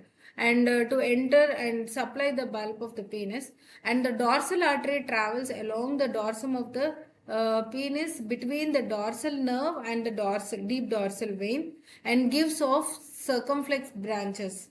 And cavernosal artery, that is the deep venal artery, which is usually a single artery, arises on each side and enters the corpus cavernosum from the crus and runs along the length of the pineal shaft, and it is giving off helicine arteries. So helicine arteries are from cavernosal arteries. I will show in the image. So here you can see bulbourethral artery which supplies the ventral side of the penis and the urethra, you can see. And the cavernous artery supplies the dorsal side of the penis and dorsal artery also. Cremasteric muscle nerve supply. So cremasteric muscle nerve supply, it is in A is the ilioinguinal nerve, B is the iliohypogastric, and C is the genital branch of genitofemoral nerve, and D is the femoral nerve. These are the options given. So if you see cremasteric muscle, it is the continuation from the abdominal wall into the scrotal sac. So it should be a content of the inguinal canal. So answer is C. Genital branch of genitofemoral nerve is the answer. It supplies the cremasteric muscle which is responsible for cremasteric reflex. In children it is more prominent. So cremasteric muscle, it covers the testis, it is a scrotal layer, and cremasteric muscle is supplied by cremasteric artery which is a branch of inferior epigastric, Muscle is innervated by genital branch of genitofemoral nerve, and it receives distinctly different innervation and vascular supply, and it is in comparison with the internal oblique of abdomen. So internal oblique of abdomen continues as cremasteric muscle, and external oblique of abdomen continues as external spermatic fascia, and transversus abdominis is not having any continuation in the scrotum. Which of the following is the artery of endometrial blood supply? So now we are talking about the uterus. So uterus has got endometrium, myometrium and perimetrium. These are the three layers of the uterus. So endometrial arteries, endometrial, they are commonly called as spiral arteries because they are twisted and spiral in nature, and during erosion of the endometrium during menstruation, the spiral artery will get ruptured, causing bleeding. Okay, so answer is C, the spiral arteries. So spiral arteries, they are the branch of radial arteries which are in turn the branches of uterine arteries. Endometrium and myometrium mainly supplied by uterine is the primary artery, and accessory artery is ovarian artery. So you can see here ovarian artery and uterine artery. They are present in the broad ligament of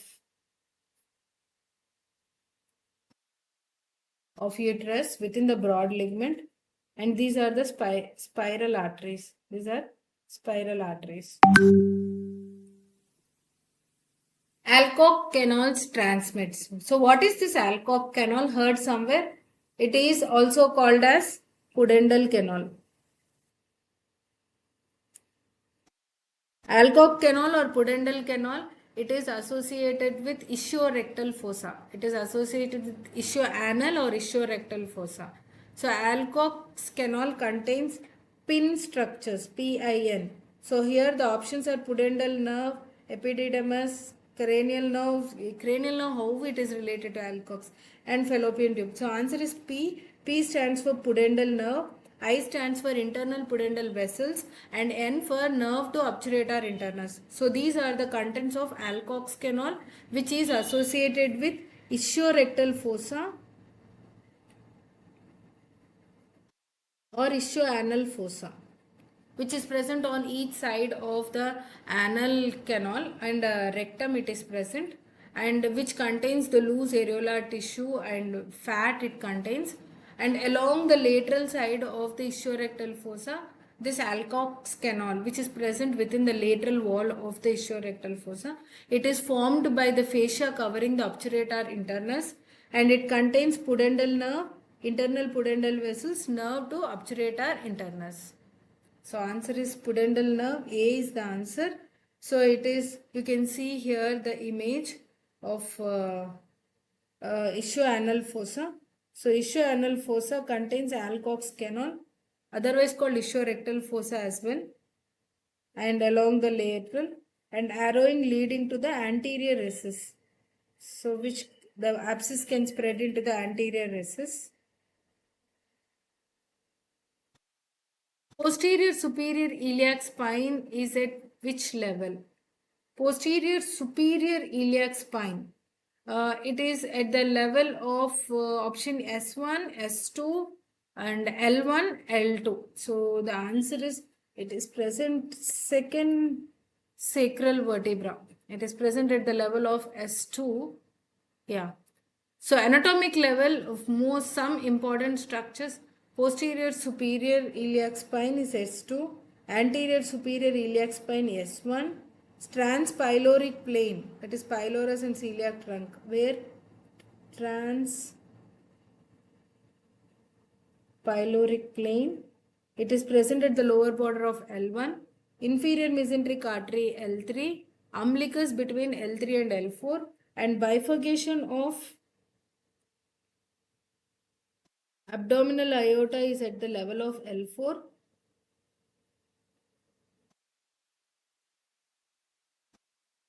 Okay, so transpyloric plane is important surface anatomy you should know.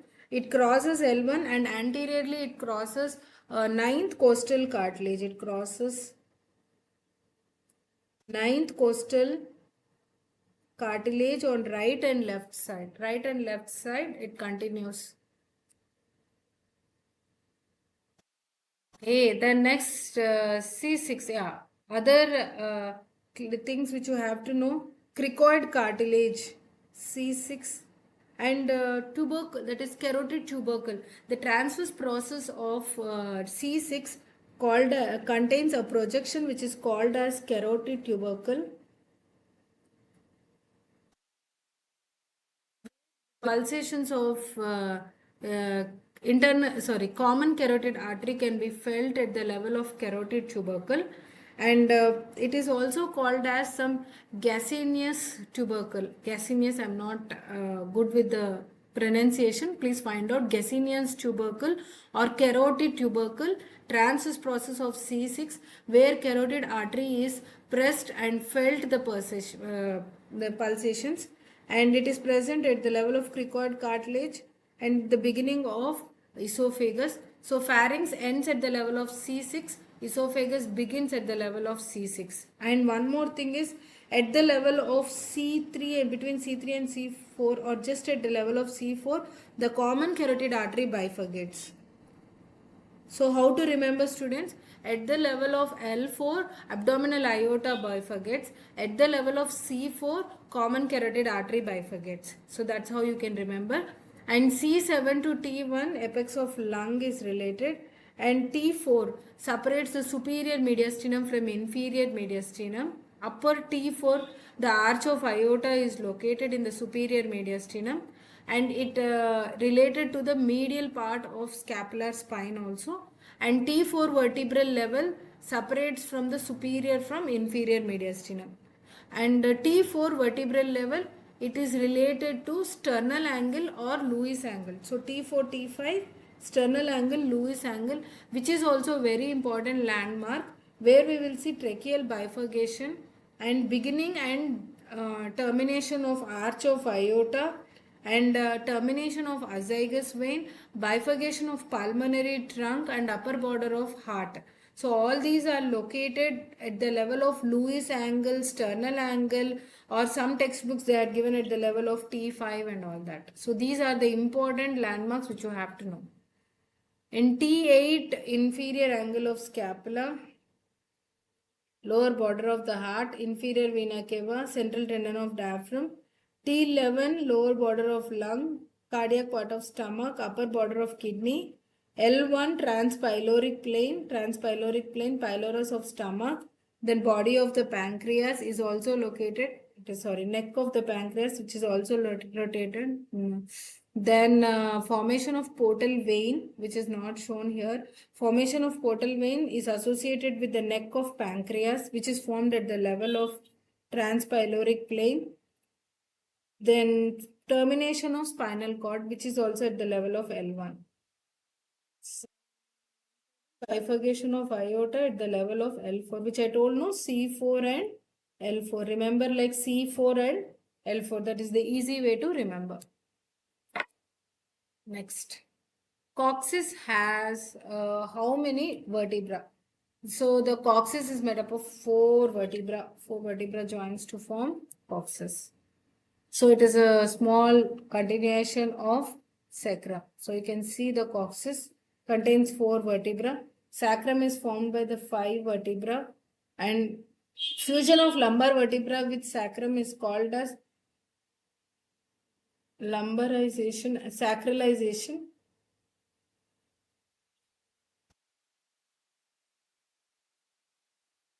And ventral surface of the sacrum gives origin to piriformis. Dorsal surface of the sacrum gives origin to erector spinae and multifidus. And lateral side of the sacrum gives attachment to gluteus maximus muscle. Please note down these things. And coccyx gives attachment to levator ani, that is coccygeus muscle, which is a part of anal diaphragm or pelvic diaphragm. Okay, next question. Muscles of perineal body includes. So perineal body is formed by 10 muscles.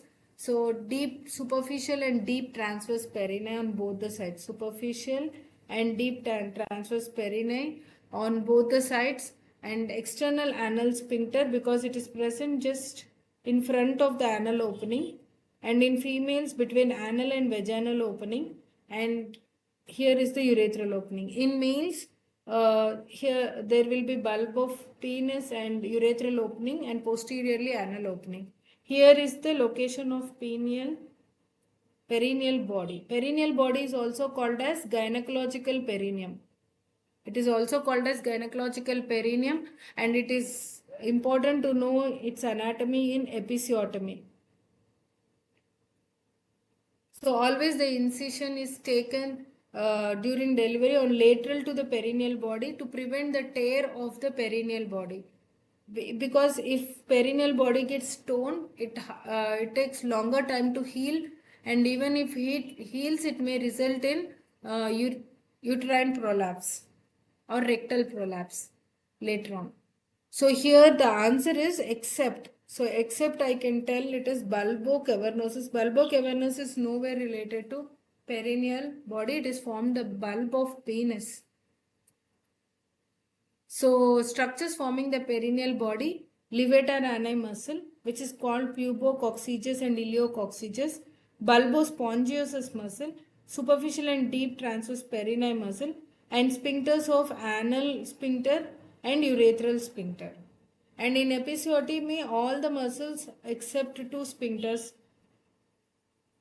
excuse me, sphincter, urethra, and external sphincter are cut. Next is urogenital diaphragm.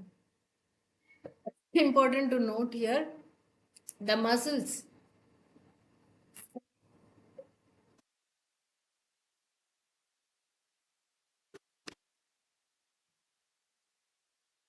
So urogenital diaphragm, it is formed by the sphincter urethra, deep transverse perineal, perineal membrane, superficial fascia of urogenital diaphragm. So if you see the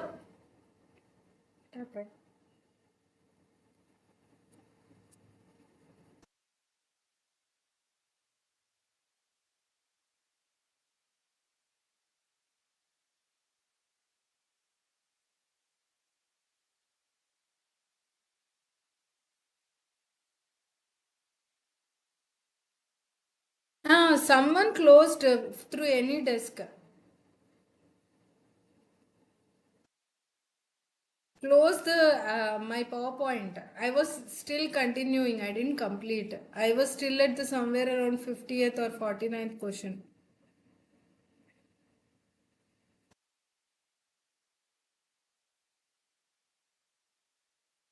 hello क्यों बंद किए आप?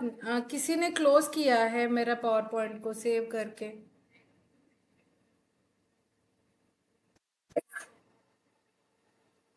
क्यों बंद किया है?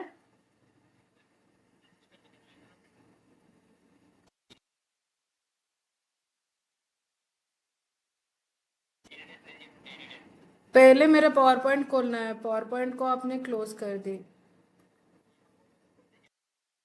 मैं खोल रही हूँ और मुझे 48 तक जाना है। बहुत सारे स्लाइड्स मैंने खत्म की। अच्छा ठीक खासा अच्छा से चल रहा था, आपने क्यों बंद किए?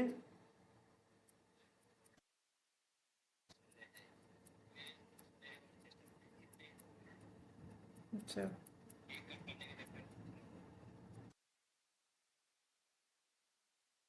और 1 घंटा रुक लेते तो खत्म हो जाता। अच्छा अच्छा, कोई बात नहीं।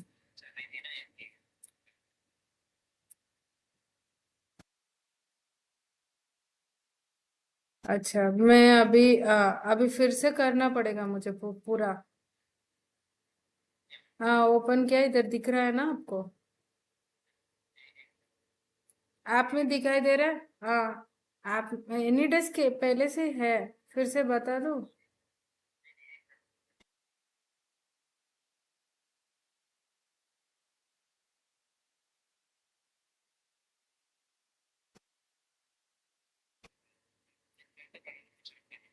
अच्छा, 1 मिनट। अभी दिखाई दे रहा है ना? मे भी दिखाई दे रहे हैं ना? Okay, thank you.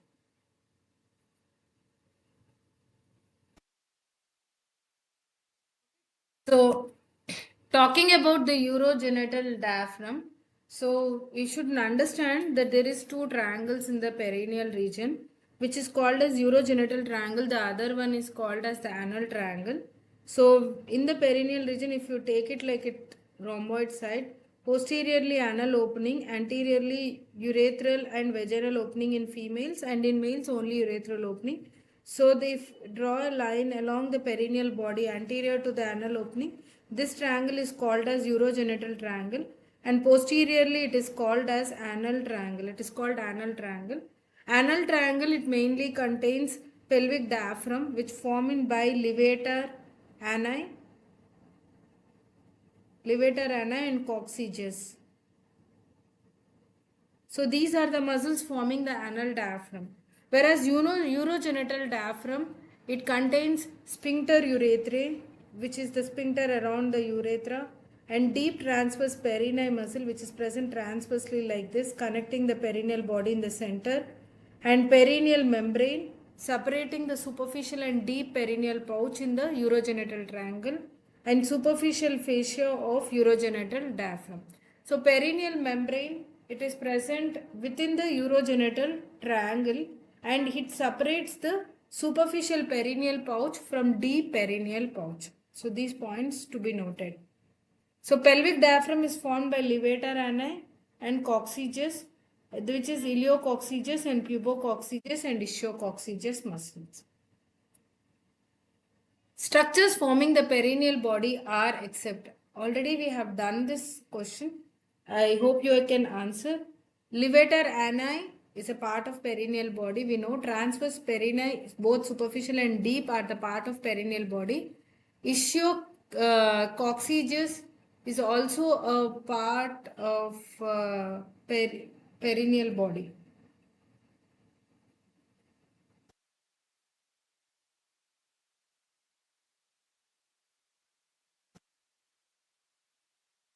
So ischio-coccygeus is not a part of perineal body. So ischio-coccygeus is present, it is a part of pelvic diaphragm. It is not a part of perineal body. Next, pelvic diaphragm is made of all muscles except. So I hope you all can answer this easily now.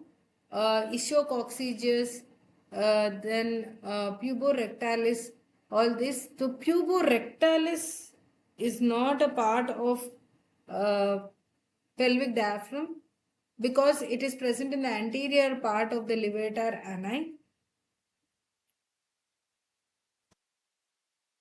So, which is true regarding prostate gland? So, prostate gland is a glandular tissue or it is glandular tissue covered by transitional epithelium and glandular tissue with fibromuscular stroma and endocrine gland is composed of collagen. So answer is C here. It is a glandular tissue contains fibromuscular stroma. So if you see the prostate gland, it contains 5 lobes of prostate and median lobe is prone for benign tumor and peripheral posterior lobe is prone for malignancy. These are important things which you have to know. And within the prostate, histologically, it contains some nodules, calcifications, which are present within the prostate, which are called as corpora amylaceae. So, anterior part of the prostate composed of fibromuscular stroma, and towards the apex of the gland, it contains striated muscle from levator ani muscle, and puboprostatic ligaments also blend with this. So, that is the reason it is called glandular and fibromuscular tissue. So, that's how we completed abdomen and pelvis. So, next we shall move on to thorax topics. Which of these is true about bronchopulmonary segment? So bronchopulmonary segments are surgical, anatomical, well-defined segments in the lungs and which are clinically important because during surgical resection these bronchopulmonary segments are resected easily, and in all infections it is confined to this particular segment except for tuberculosis and carcinoma. Except in these two conditions, in rest all the conditions the infection will be confined to only one segment, it won't spread. So that is the reason the surgeons prefer removing only that particular segment, no need to remove the complete lobe of the lung. So what is true about this, they are resectable obviously, and intersegmental contains pulmonary veins, not arteries. So pulmonary veins are present in between the segments. So that is the reason the surgeons will approach along the pulmonary veins to remove the segments. And they are pyramidal in shape. The shape of it is pyramidal, and apex of the pyramid is directed towards the root of the lung. So apex of the pyramid are directs towards the root of the lung. So pulmonary veins are intersegmental. They are intersegmental, and it is subdivision of the lung lobes. There are around 10 bronchopulmonary segments in each lung. And which is most dependent segment? They are very important clinically. So right lung is more prone to infection because right principal bronchus is in line with the trachea. It makes only 25 degrees angle, whereas the left principal bronchus makes 45 degrees angle. That is the reason the right lung is more prone to infections because it is in line with the trachea and it is short and it is wider compared to that of left. Left is longer and narrower.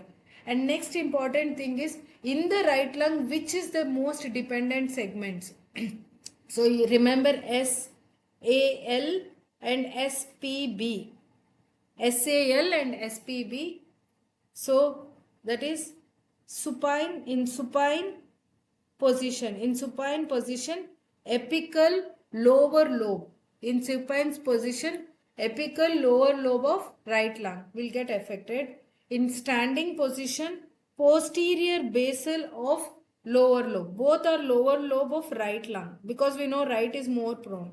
So lower lobe of right lung, apical lower lobe in supine, basal, posterior basal in the lower lobe in standing position. So these are the two most dependent segments where the infection can go and settle there, or any fluid can accumulate there easily. And these segments are very important in postural drainage to remove the collections from the lungs.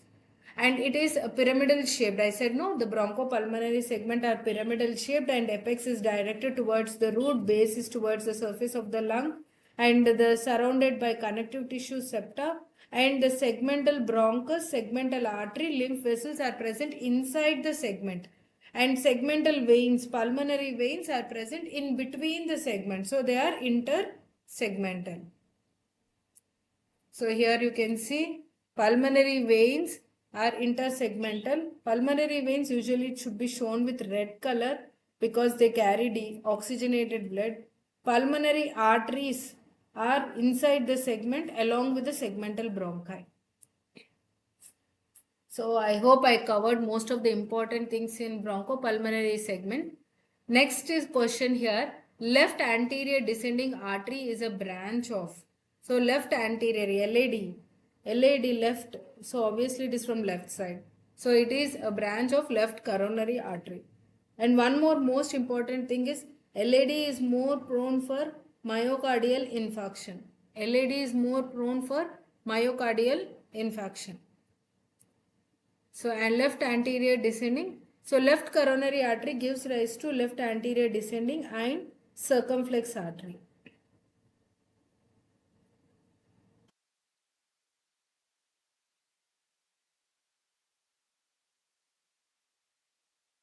So here we can see blood supply of heart.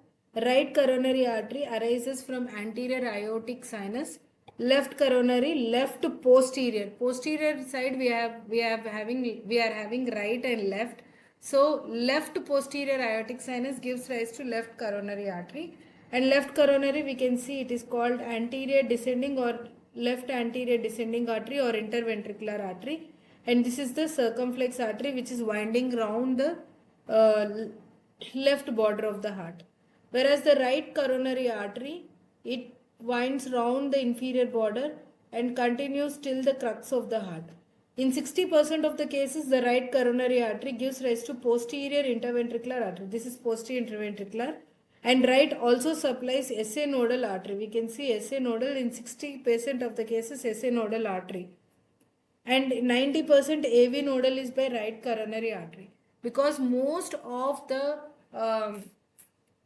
pacemakers, that is AV node, SA node, and that is atrioventricular nodal branches, are supplied by right coronary artery. It is right dominant. Suppose if the left coronary artery gives rise to posterior interventricular, in that case what happens? In atrioventricular branches and even the AV nodal, that is atrioventricular nodal branches, and bundle of his are supplied by the left coronary artery. In that case it is called left dominant heart. And left dominant hearts are more prone to myocardial infarction. So next, vein artery nerve sequence present in the intercostal space at. So this is very important. So if you see intercostal groove, so the groove is related to the lower border of the rib. It is related to the lower border of the rib in a separate groove which is called as costal groove, which contains intercostal vein, artery and nerve. So always during paracentesis thoracis or during any abscess drainage or any pneumothorax, any needle has to be inserted. Always the needle is inserted along the lower part of intercostal space, not in the upper part. Because if you insert in the upper part, it is related to the lower part of the preceding rib, which may injure the neurovascular bundle. So it is related to the lower border of the rib. So lower border, there are 11 intercostal spaces and filled by 3 layers of intercostal muscles: external intercostal, internal intercostal and intercostalis intimus. And costal groove is located along the inferior border of a typical rib, if you see, and provides protection for the vein, and which is most superior, and nerve, and then artery and then nerve. So here we can see vein, artery and nerve. So it is always good to insert in the lower part of the intercostal space.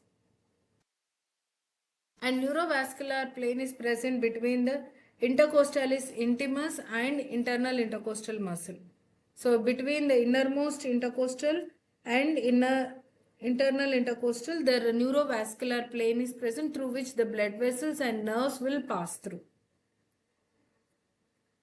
Anterior group of lymph nodes runs along. So anterior group of lymph nodes, they are drain the mammary gland. So there are posterior group, anterior group, central group and supraclavicular group of lymph nodes are present. So among this, the lateral thoracic vein is associated with the anterior group of lymph nodes. So lymphatics of the upper limb is arranged in superficial and deep lymphatics. Superficial lymphatics, these run along the cephalic vein, basilic vein, and vessels running along the cephalic vein drain into infraclavicular and apical group of lymph nodes. Deep lymphatic fluxes, these run along the radial, ulnar and brachial arteries, and they drain the lateral group of lymph nodes. And axillary group of lymph nodes, they are around 20 to 30 in number, which drains into upper 5 axillary group of lymph nodes. 75% of the lymphatic drainage of mammary gland is into axillary group of lymph nodes. So here we can see lateral and anterior group of lymph nodes is along the lateral thoracic vein, anterior group of lymph nodes. Posterior group of lymph nodes is along the subscapular vein, and central group along the subclavian and axillary veins. And we can see the lateral group of lymph nodes is along the continuation of axillary vein. Which of the following rib is known as floating rib? I hope you can answer this easily. Last two ribs are considered as the floating ribs. 11th and 12th are the floating ribs. and they are free ends and they are floating. 8th, ninth, 10th ribs are called as false ribs. They are called vertebrochondral because they will join posteriorly vertebral column to the cartilage anteriorly. And first 7 pairs are true ribs which are called vertebrosternal ribs. So first 7 pairs are vertebrosternal and 8, 9, 10 are vertebrochondral and 11th and 12th are floating ribs. And in some cases 12th rib may be completely absent. So it is important for the surgeons to note that because they may consider 11th as the 12th rib. Which of the following structure is present over the mediastinal surface of the right lung? So mediastinal surface of the right lung, azygous vein is present. Right thoracic duct is not related to the mediastinal surface. Aorta is related to the left lung and the trachea is related near the apex of the lungs, right and left lungs. So azygous vein is the answer. It forms the arch of azygous which winds around the hilum of the right lung. It runs around the hilum of the right lung before its termination into superior vena cava. So it arches over the root of the lung on the right side. Vagus nerve, esophagus, phrenic nerve, cardiac impression formed by right atrium, and below the hilum it is groove for inferior vena cava. These are the structures related to the mediastinal surface of right lung. So here we can see this is groove for esophagus posteriorly. This is the azygous venous arch which is running around the hilum. This is phrenic nerve and vagus nerve which is in front of the esophagus is the vagus nerve, and here is the cardiac impression where right atrium is related, and posteriorly this is the vertebral impression, this is the vertebral surface, remaining is the mediastinal surface. What is the diameter of trachea? Trachea is 2 centimeters in diameter. Answer is B, 2 centimeters in diameter. And I already told about the angle between the right bronchus and left bronchus. So the division of the trachea is called, this point, the bifurcation of trachea is called as carina, which is clinically important during bronchoscopy. And right bronchus makes only 25 degrees angle, whereas the left bronchus makes 45 degrees angle with the vertical plane. And right is shorter and wider, left is narrow. That is the reason right lung is more prone for infection. Most commonly foreign body lodges in which part of esophagus? For this you should know there are constrictions in the esophagus. There are 4 constrictions in the esophagus. So one is at the level of cricopharyngeus, first constriction. Then aortic arch, at the level of aortic arch, that is at the level of Lewis angle. Then crossed by the left bronchus. And finally where it pierces the diaphragm. So these are the 4 esophageal constrictions. Among these, the most narrowest is the cricopharyngeus. Cricopharyngeus is the most narrowest. So the first constriction present at the root of the neck at the level of cricopharyngeus, which is a part of junction between the pharynx and the esophagus. So that is the continuation. So cricopharyngeus is the site where the foreign body most commonly lodged here. So esophagus shows 4 constrictions. First constriction at cricopharynx, that is pharyngo-esophageal junction, which is around 15 centimeters from the incisor teeth, where it is crossed by the second constriction is at the level of aortic arch, 22.5 centimeters from incisor. Third is where it crosses the left bronchus, 27.5 centimeters from the incisor teeth.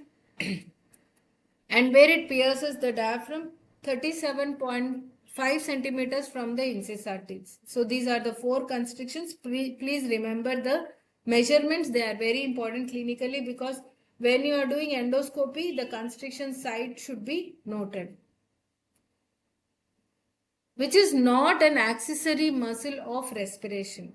So respiration, obviously here none is not an accessory muscle. Sternocleidomastoid, scalene, erector spinae, they are all the accessory muscles. So all the given options are the accessory muscles of respiration. So accessory muscles are sternocleidomastoid, serratus anterior, serratus posterior, pectoralis major, minor, erector spinae, and all the scalene muscles. Short muscles present in the lower part of the that is posterior triangle, that is scalenus anterior, medius, and posterior. And accessory muscles for expiration: intercostal, internal intercostal, innermost intercostal, transversus thoracis, latissimus dorsi, abdominal muscle. So one thing you have to remember, students, expiration is a passive process. No need to have any active contraction. But if you do forceful expiration, in that case, these muscles will contract. That is internal intercostal, innermost intercostalis, transversus thoracis, latissimus dorsi, and abdominal muscles. 75% respiration is due to 75% of respiration, obviously it is due to diaphragm. Diaphragm is the primary muscle of respiration. Water supply of diaphragm, obviously the phrenic nerve with the root value of C3, C4, C5. Because diaphragm, the muscle part of the diaphragm is derived from occipital myotomes. It is from cervical myotomes.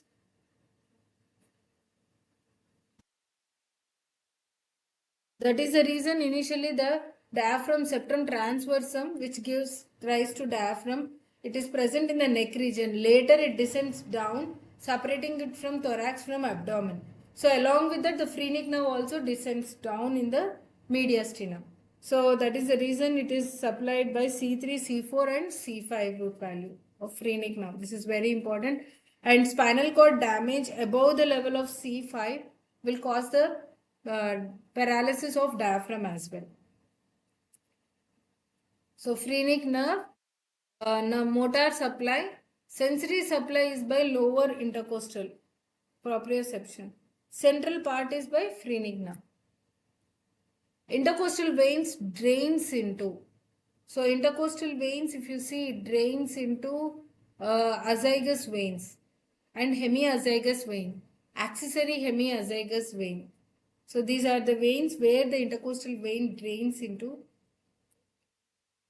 So posterior intercostal veins, there are in 11 spaces, and on the right side they drain into azygous vein, which is also, and first one drains into brachiocephalic, right brachiocephalic, which is also called as innominate vein. And second, third, sometimes fourth unite, sometimes fourth, mostly second and third, they unite to form right superior intercostal vein, which drains into azygous, and fifth to 11th directly drains, including subcostal, drains into azygous vein.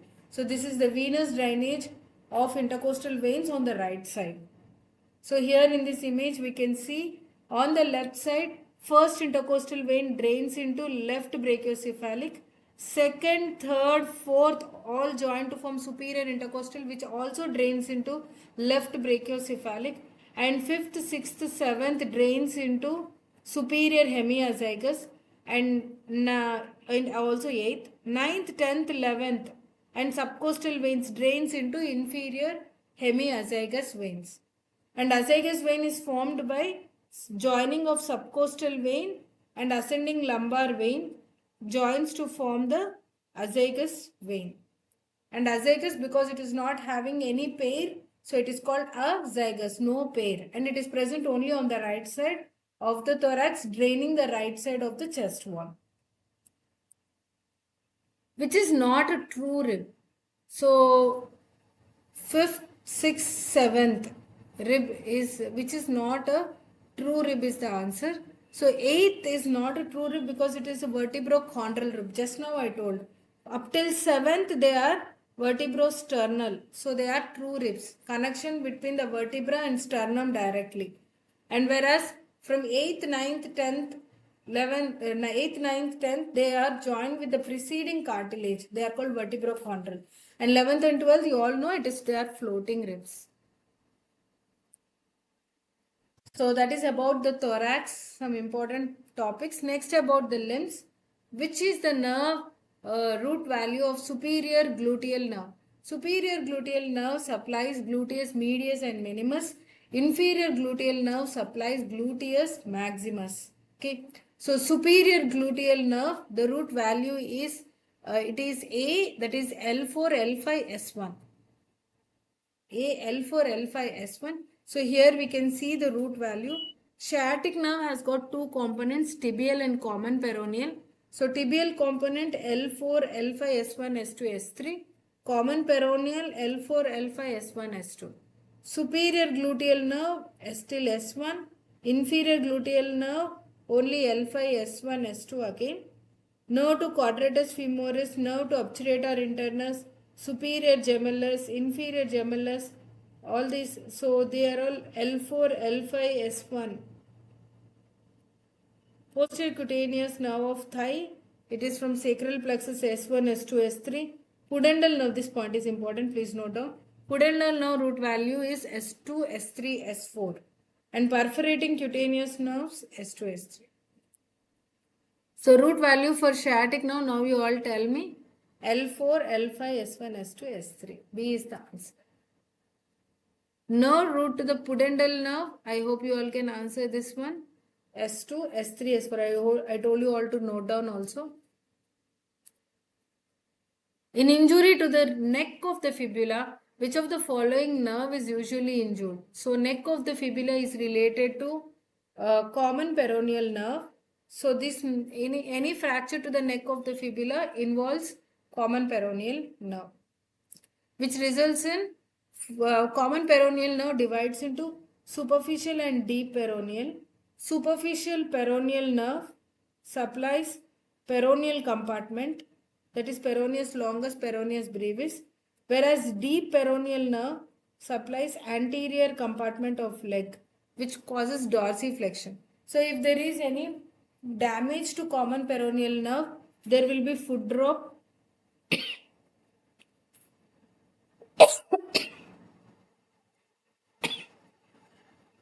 excuse me, and superficial peroneal nerve,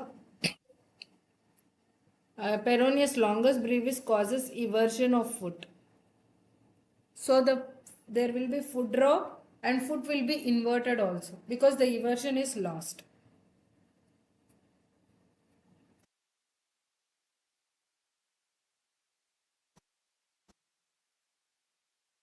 So answer is common peroneal. I explained detailing. So there will be foot drop and also the foot will be inverted if common peroneal. If deep peroneal nerve alone damaged, there will be only foot drop. And if superficial peroneal is damaged, there won't be any foot drop, but inverted foot may be there. If sciatic nerve is damaged, there will be all the muscles in the leg will get paralyzed. Sciatic muscle. If it is a higher level of sciatic nerve compression, hamstring muscles also may get paralyzed, causing high stepping gait. And which muscle is responsible for unlocking of knee? So locking and unlocking. Unlocking is by popliteus, locking is by quadriceps femoris. So unlocking popliteus is called as key muscle. Key muscle of knee joint.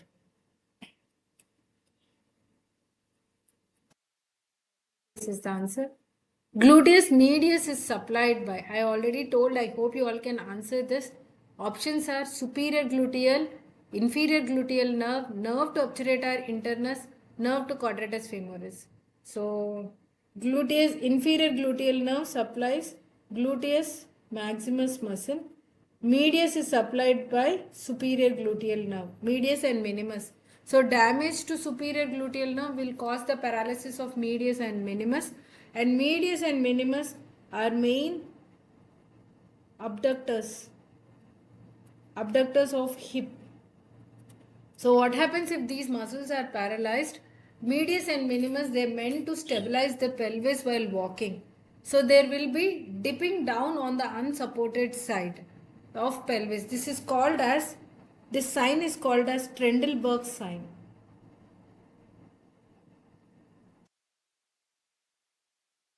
And the gait is called lurching gait.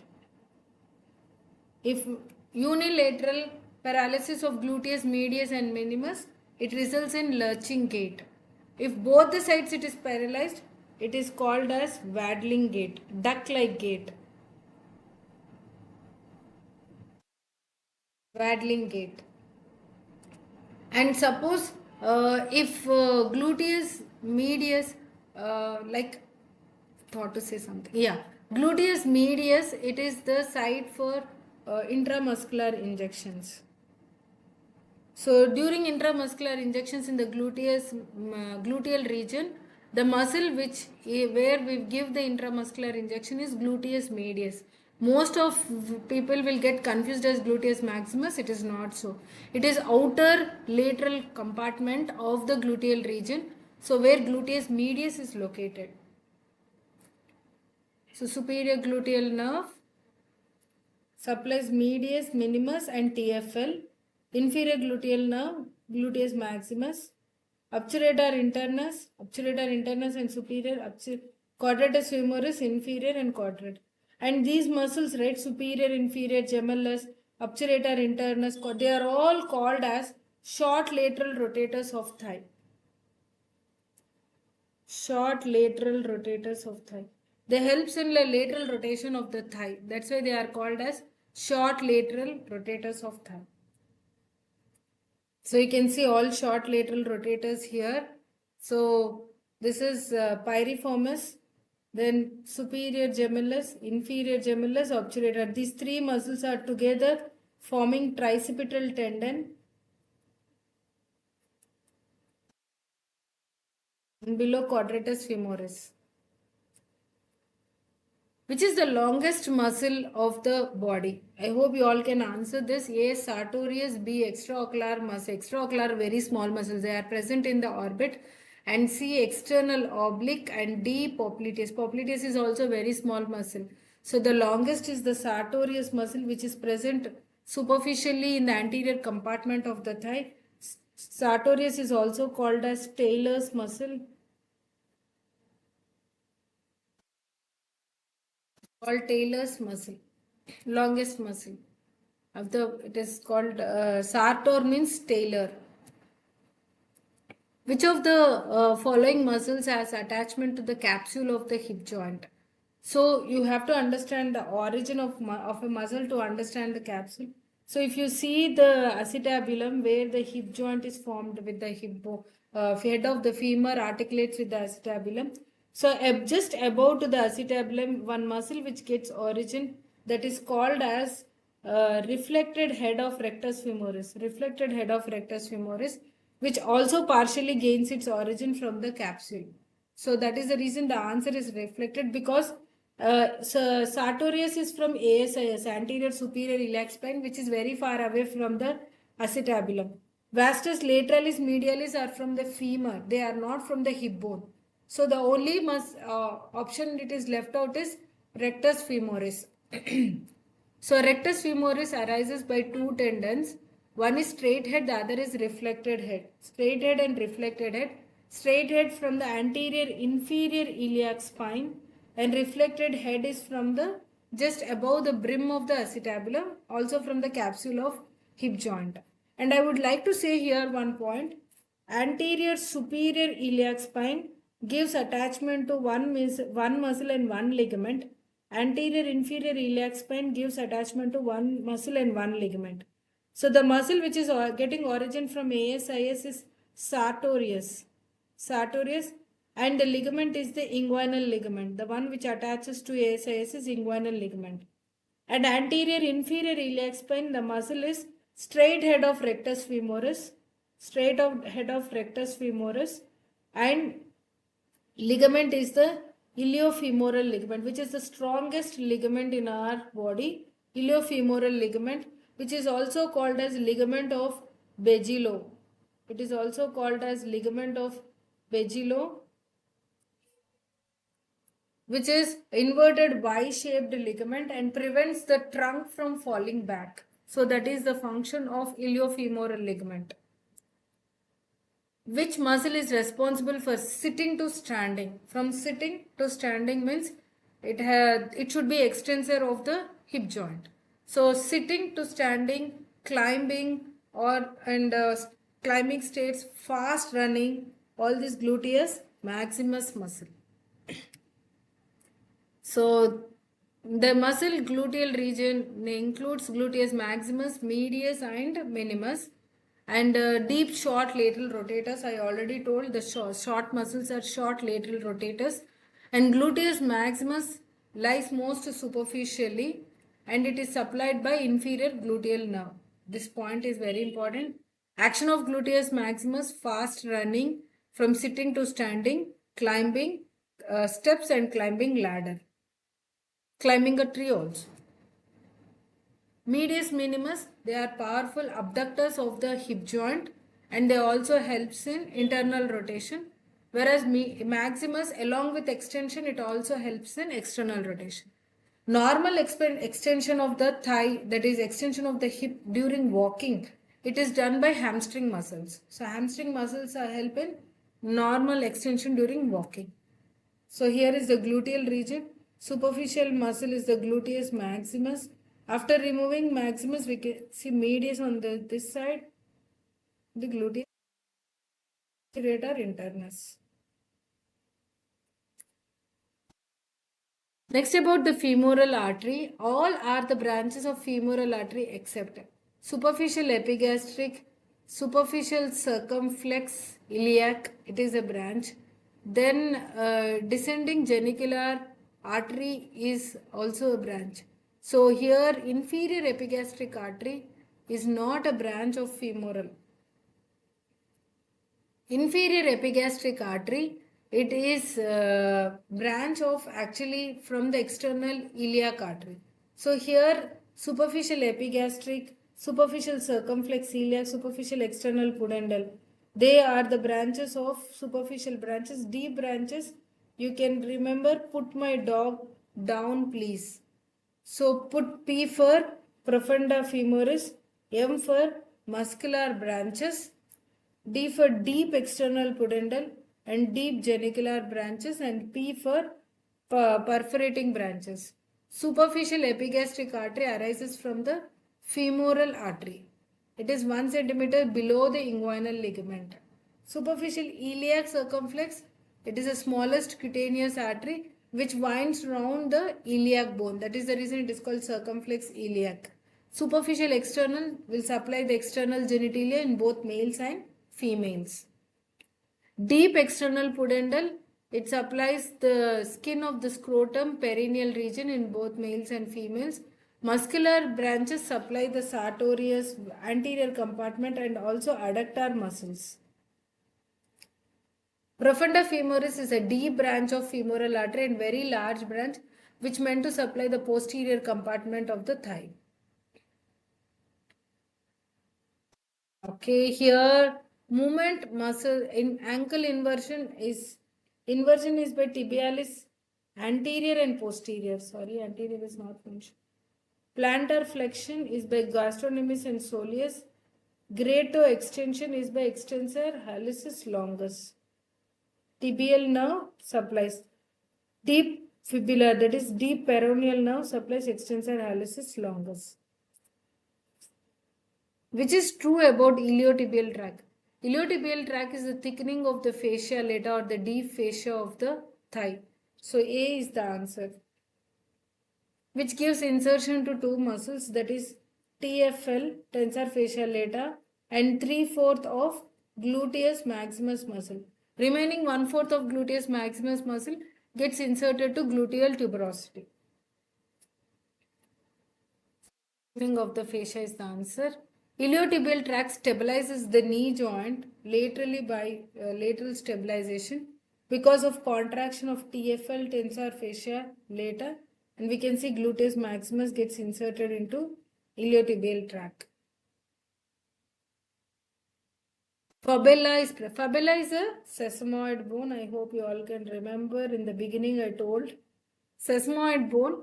So it is present in the gastrocnemius, I told. To be specific, it is present in the lateral head of gastrocnemius. So you can see within the lateral head of gastrocnemius, fibula is located. Capsule of the knee joint is supplied by So capsule of the knee joint is supplied by obturator nerve. It should be supplied by the obturator, which is called genicular. Anything going to the knee is called genicular because genu means bend. Knee is considered as angle or the bend. So genicular. So that's how you can find out the genicular and branch of obturator. Actually, femoral also supplies the knee. Common peroneal also supplies articular branches to the knee. Sciatic also supplies. Tibial also supplies. But here, all those are not given. Genicular branch is the supplying to the obturator. Genicular branches. The capsule of the knee supplied by genicular branches of obturator nerve which pierces the oblique popliteal ligament. Genitofemoral nerve mediates the cremasteric reflex which supplies the cremasteric muscle. Trendelenburg's sign. Trendelenburg's sign is a test.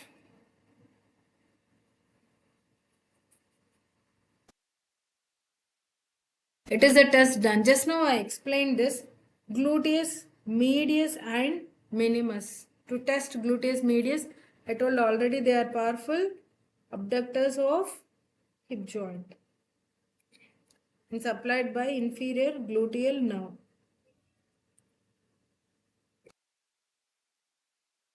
Muscle marked as A in the femoral triangle. So here you can see the structures form boundaries and the floor of the femoral triangle. So A indicates the iliacus muscle. A is the iliacus. B is the psoas major. A is the iliacus. B is the psoas major muscle. C is the pectineus muscle. D is the adductor longus muscle. They are given in the order. So answer A is the iliacus muscle is the answer. Together with the psoas major forms iliopsoas tendon which gets inserted to the lesser trochanter of femur. So iliacus, psoas major, pectineus, adductor longus muscle.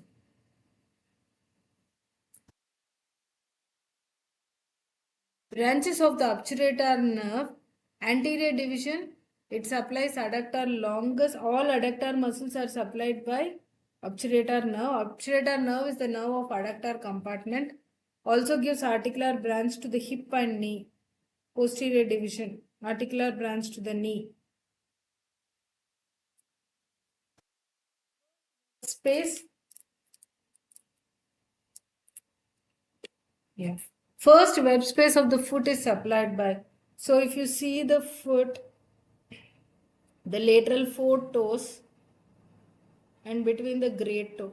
This area is first web space which is supplied by deep peroneal nerve, which is the nerve of anterior compartment of leg.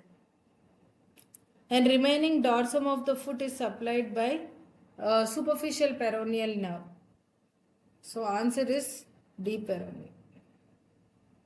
Very important. So deep peroneal nerve. Common peroneal nerve divides into deep and superficial, which I have explained earlier. When common peroneal nerve gives articular branches to the knee and also gives sural nerve communicating branch. Then deep peroneal nerve supplies anterior compartment of leg, tibialis anterior, extensor digitorum longus, extensor hallucis longus, peroneus tertius, lateral branch and all. Medial branch first dorsal web space, then medial second toe and tarsal and metatarsal joints. Superficial peroneal nerve supplies peroneus longus brevis muscles and dorsum of foot. And tibial and common peroneal nerve supplies. Tibial is a posterior compartment and common peroneal. Both supplies what muscle? So here answer is biceps femoris.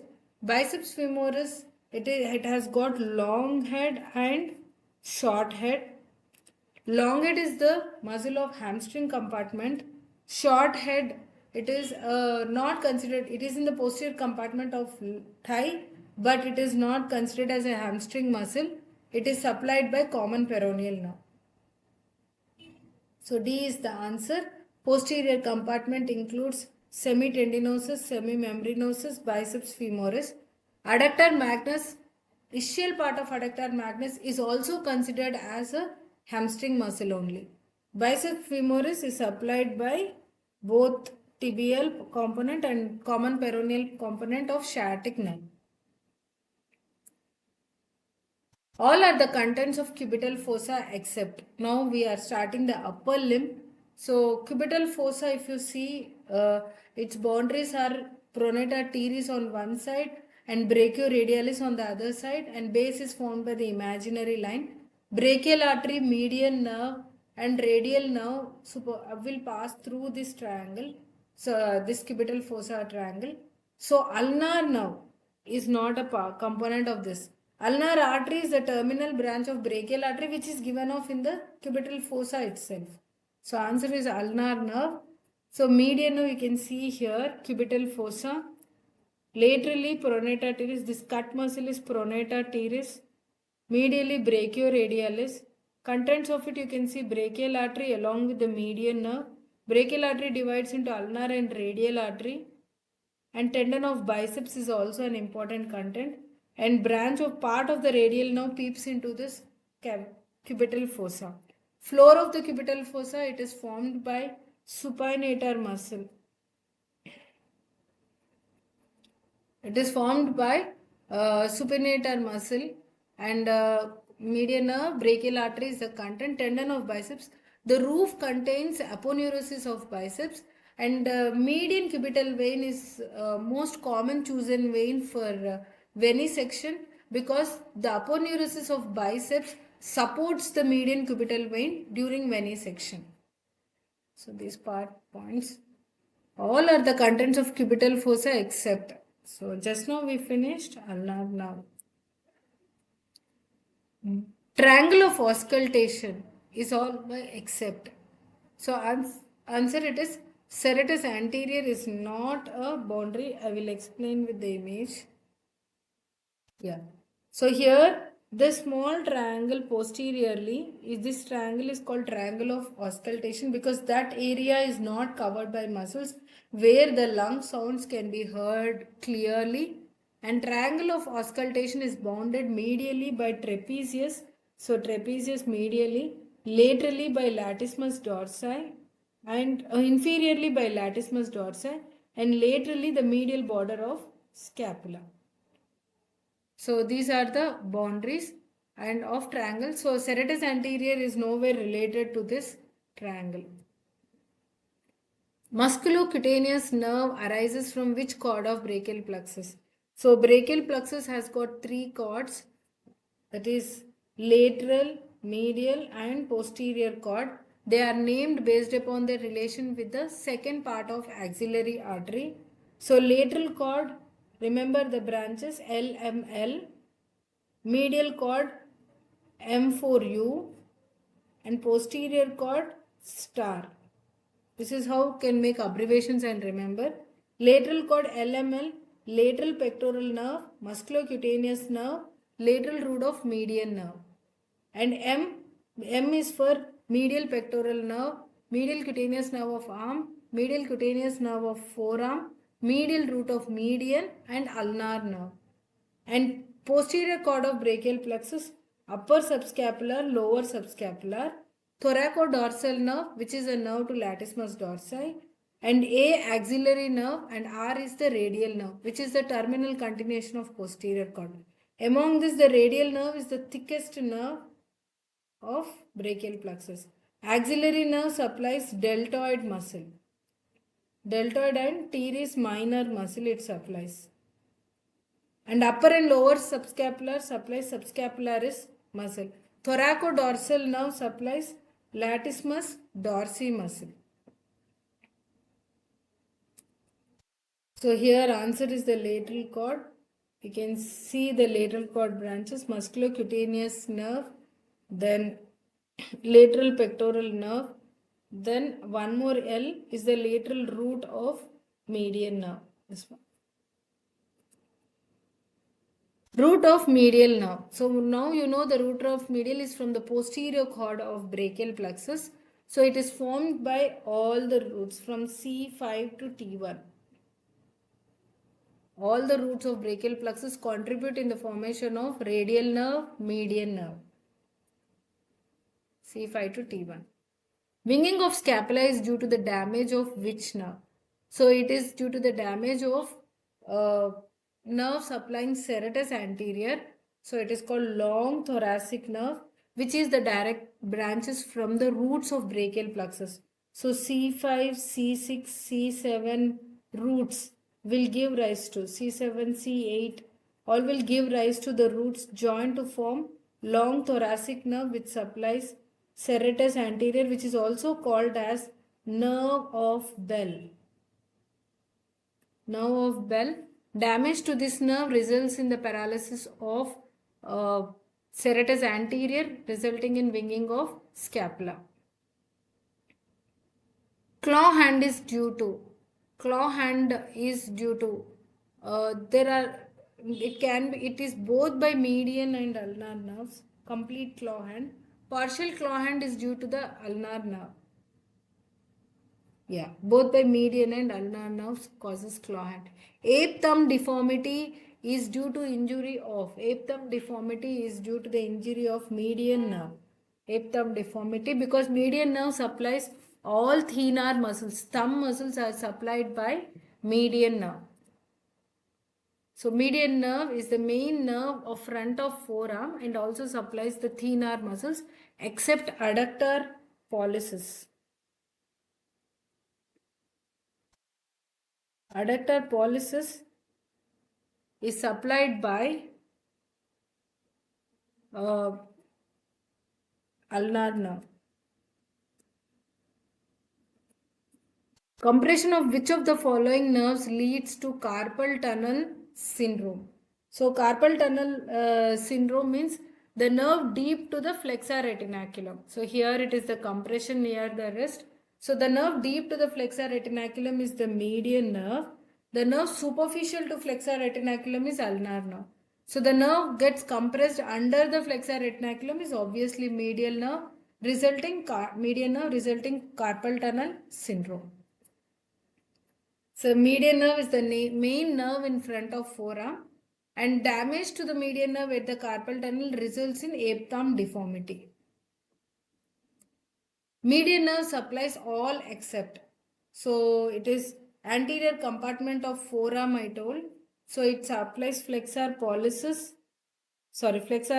radialis, flexor pollicis longus, and it supplies abductor pollicis. Abductor pollicis is not supplied by median nerve. It is supplied by the radial nerve, supraorbital cortices. These are all supplied by the median nerve.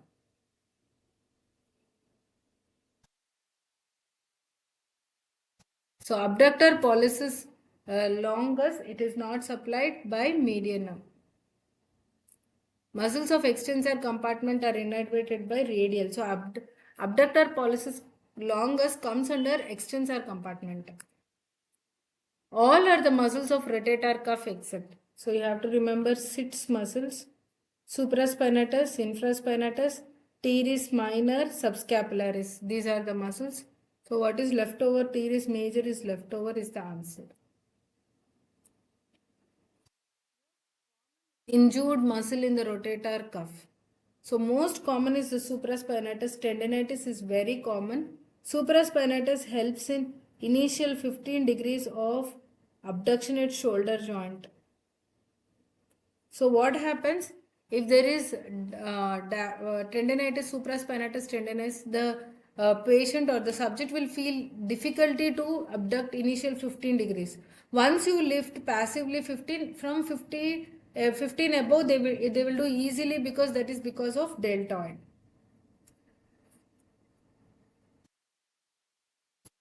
Intrinsic muscles collectively forms the rotator cuff, and injury or disease may damage to the musculotendinous cuff.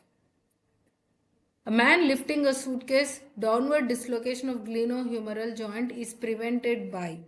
So it is downward, so something should be attached from above. So it is prevented by coracobrachialis muscle. Coracobrachialis muscle is the answer. Coracobrachialis is elongated muscle and it helps in flexion and adduction of the arm. And with the deltoid and long head of triceps, it acts like a shunt muscle, resisting the dislocation of the head of humerus. Short head of biceps is innervated by. So short head of biceps, obviously it is the anterior compartment of arm. It is supplied by musculocutaneous nerve. So musculocutaneous nerve supplies short head and long head of biceps, coracobrachialis and brachialis. All three muscles are musculocutaneous nerves. Muscle which covers both elbow and the shoulder joint. So muscle which covers both elbow and shoulder is long head of triceps because it gets origin from the supraglenoid tubercle, from the infraglenoid tubercle of the scapula. So it crosses the shoulder joint and it crosses the elbow also, causing extension of the elbow. Long head of triceps is the answer.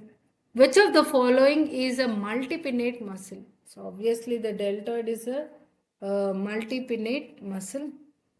So unipinnate, extensor digitorum longus, flexor pollicis longus, soleus muscle. Bipinnate, this is important, rectus femoris, dorsal interossea is a bipinnate muscle, gastrocnemius is bipinnate. Multipinnate, deltoid is a multipinnate, gluteus maximus is a multipinnate muscle, subscapularis is also multipinnate muscle. Circumpinnate, tibialis anterior is a circumpinnate muscle. Fracture of shaft of humerus leads to obviously radial nerve injury because radial nerve is closely associated with the radial groove or spiral groove of the shaft of humerus, which is the common site of fracture of humerus. Posterior wall of axilla is formed by all except. So posterior wall is formed by the subscapularis, teres major and latissimus dorsi. Supraspinatus is nowhere related to the posterior wall of axilla. So answer is supraspinatus. Next, here is the 100th question. Location of third axillary lymph nodes, that is level of 3 axillary lymph node in relation to pectoralis minor is. So pectoralis minor is superior axillary lymph nodes. So axillary lymph nodes are 20 to 30 in number and their drainage is very important because breast carcinoma is common. So you should know the anatomy of drainage of axillary lymph nodes. Anterior group, they lie deep to pectoralis major muscle. Posterior subscapularis, lateral axillary vein, central axillary fat. Apical, behind the clavicle at the apex of the axilla. So superior lying along the pectoralis minor.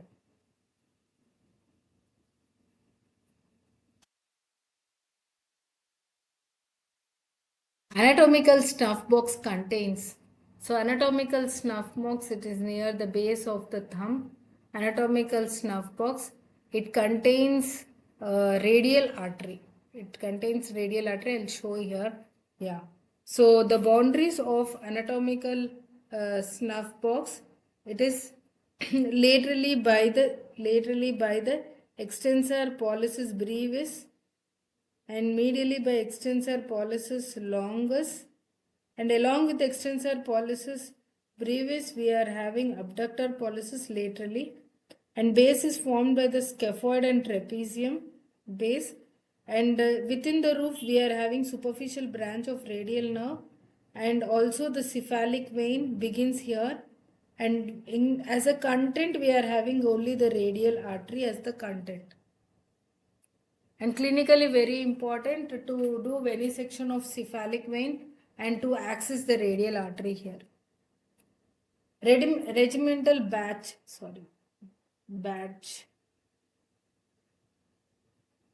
Regimental batch anesthesia or regimental batch syndrome is lesion to axillary nerve. B is the answer. So this area is the regimental batch where axillary nerve supplies deltoid, teres minor, and the military people wear a regimental badge here. So that area will get anesthetized.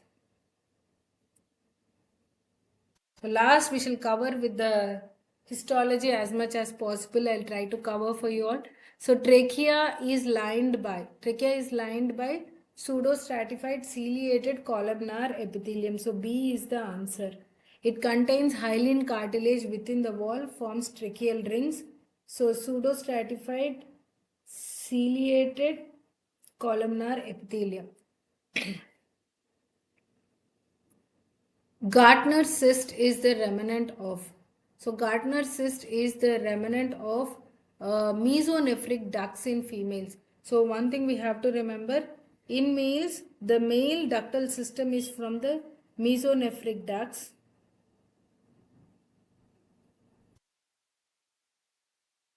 and female ductal system is from paramesonephric ducts. Mesonephric ducts are called as Wolffian ducts. Paramesonephric are called as Mullerian ducts. So these mesonephric ducts, they will regress in females forming Gartner cyst. And paramesonephric ducts will regress in males forming appendix of testis. So answer is here, mesonephric ducts in females. A is the answer. Which organ is derived from both mesoderm and ectoderm? So mesoderm and ectoderm, suprarenal gland. Because if you see the center of the suprarenal gland, it is from neural crust cells.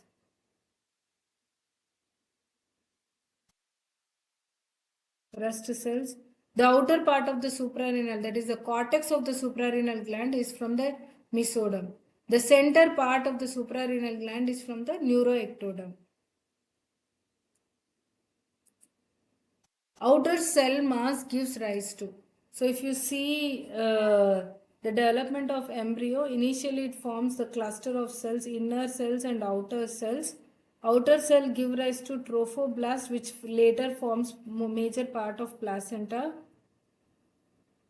And the center cell mass are called as embryoblast, which forms the embryo. So forms the trophoblast, including sincere trophoblast.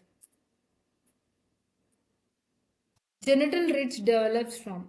So genital ridge develops from, if you see mesoderm, mesoderm is divided into three parts: paraxial mesoderm, lateral plate mesoderm, intermediate mesoderm. Paraxial mesoderm will give rise to somites,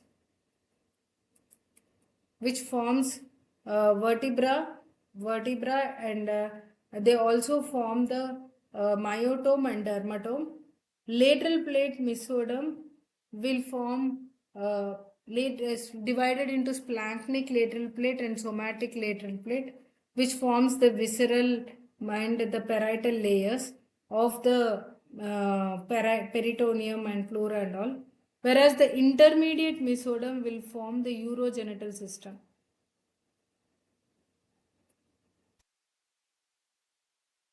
So genital ridge forms the testis and ovary, gonads.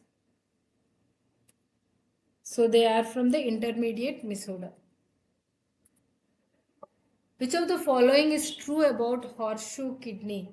So horseshoe kidney is fused at one end of the pole, and it is fused usually in the upper pole and lies at the level of L1, and it is restricted by the inferior mesenteric artery. Simple squamous epithelium is seen in. It is seen in the inner lining of the blood vessel, which is called as endothelium. Thyroid follicle contains cuboidal epithelium. Esophagus contains a stratified squamous non-keratinized epithelium. Hard palate also contains the same stratified squamous non-keratinized epithelium. So blood vessel is the answer here. Costochondral joint is an example of. So it is of course chondral means cartilage. It is a cartilaginous joint. There are two types of cartilaginous joints, primary and secondary cartilaginous joints. So primary cartilaginous joints, they are present in the they don't allow movement and they may get ossified later. So costochondral are primary cartilaginous. Second is Intervertebral joints forming intervertebral disc. They are the examples of secondary cartilaginous joints. Morula reaches uterus on. Morula is the ball of cells where the single-celled stage will turn to form a cluster of cells.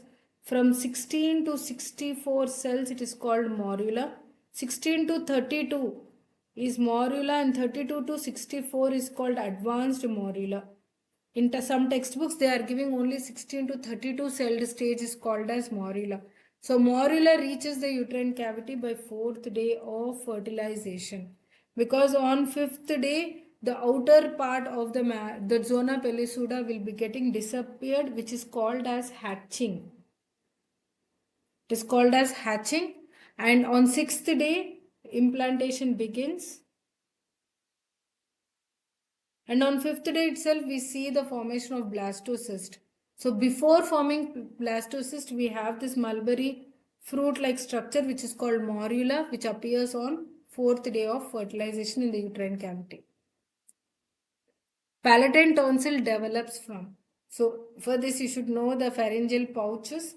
So first pharyngeal pouch will form tubotympanic recess, which forms the auditory tube and middle ear cavity. Then second pharyngeal pouch will give rise to palatine tonsil. First pharyngeal arch is called mandibular arch. The nerve of first pharyngeal arch is mandibular nerve, and pre-traumatic nerve is the chorda tympani nerve. Mandibular arch gives rise to mandible, maxilla. It gives rise to spinomandibular ligament. It also gives rise to all masticatory muscles, anterior belly of digastric, tensor veli palatine, tensor tympani. These are the muscles derived from first pharyngeal arch.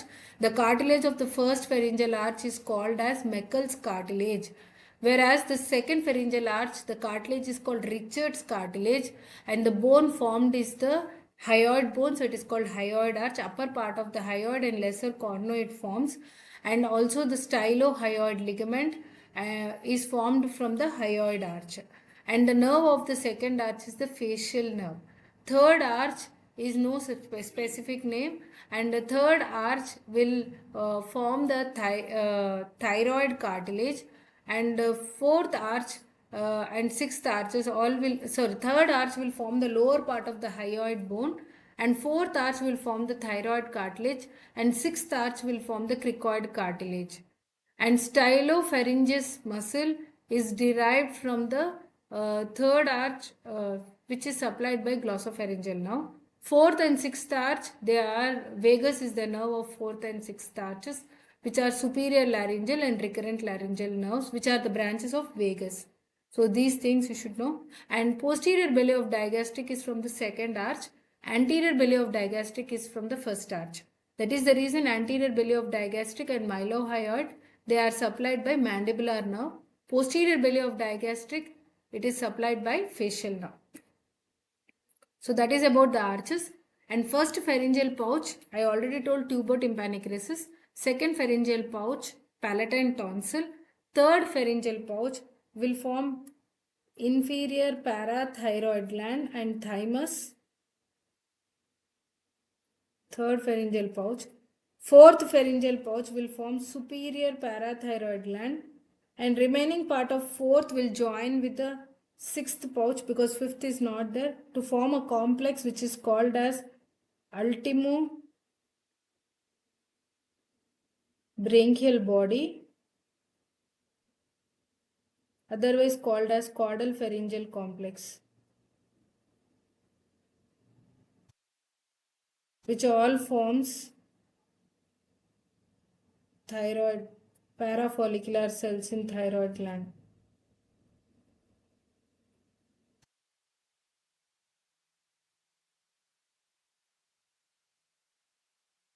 So I hope I tried to explain pharyngeal apparatus. Neural tube completes closed by in neutron. Okay, neural tube. And there are two openings. One is the upper opening is called as anterior neuropore, posterior neuropore. Anterior neuropore closes by 25th day.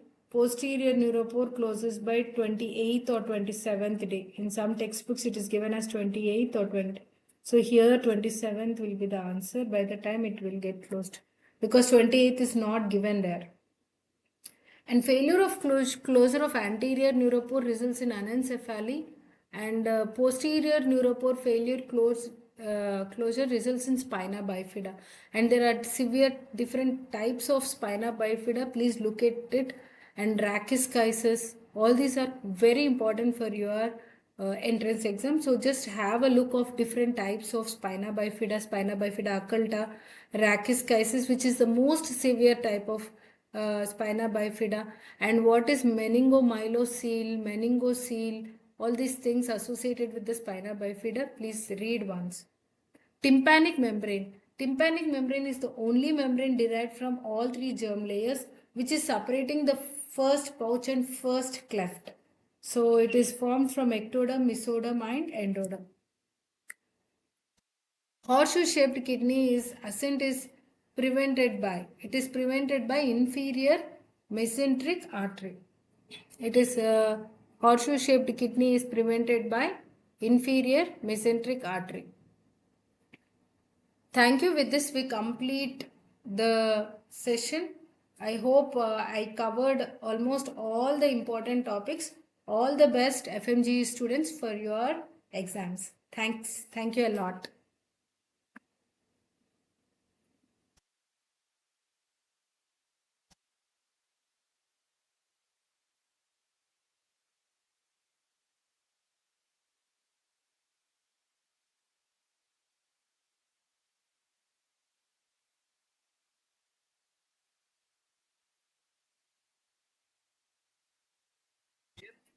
मैंने खत्म किया है, अभी stop streaming कर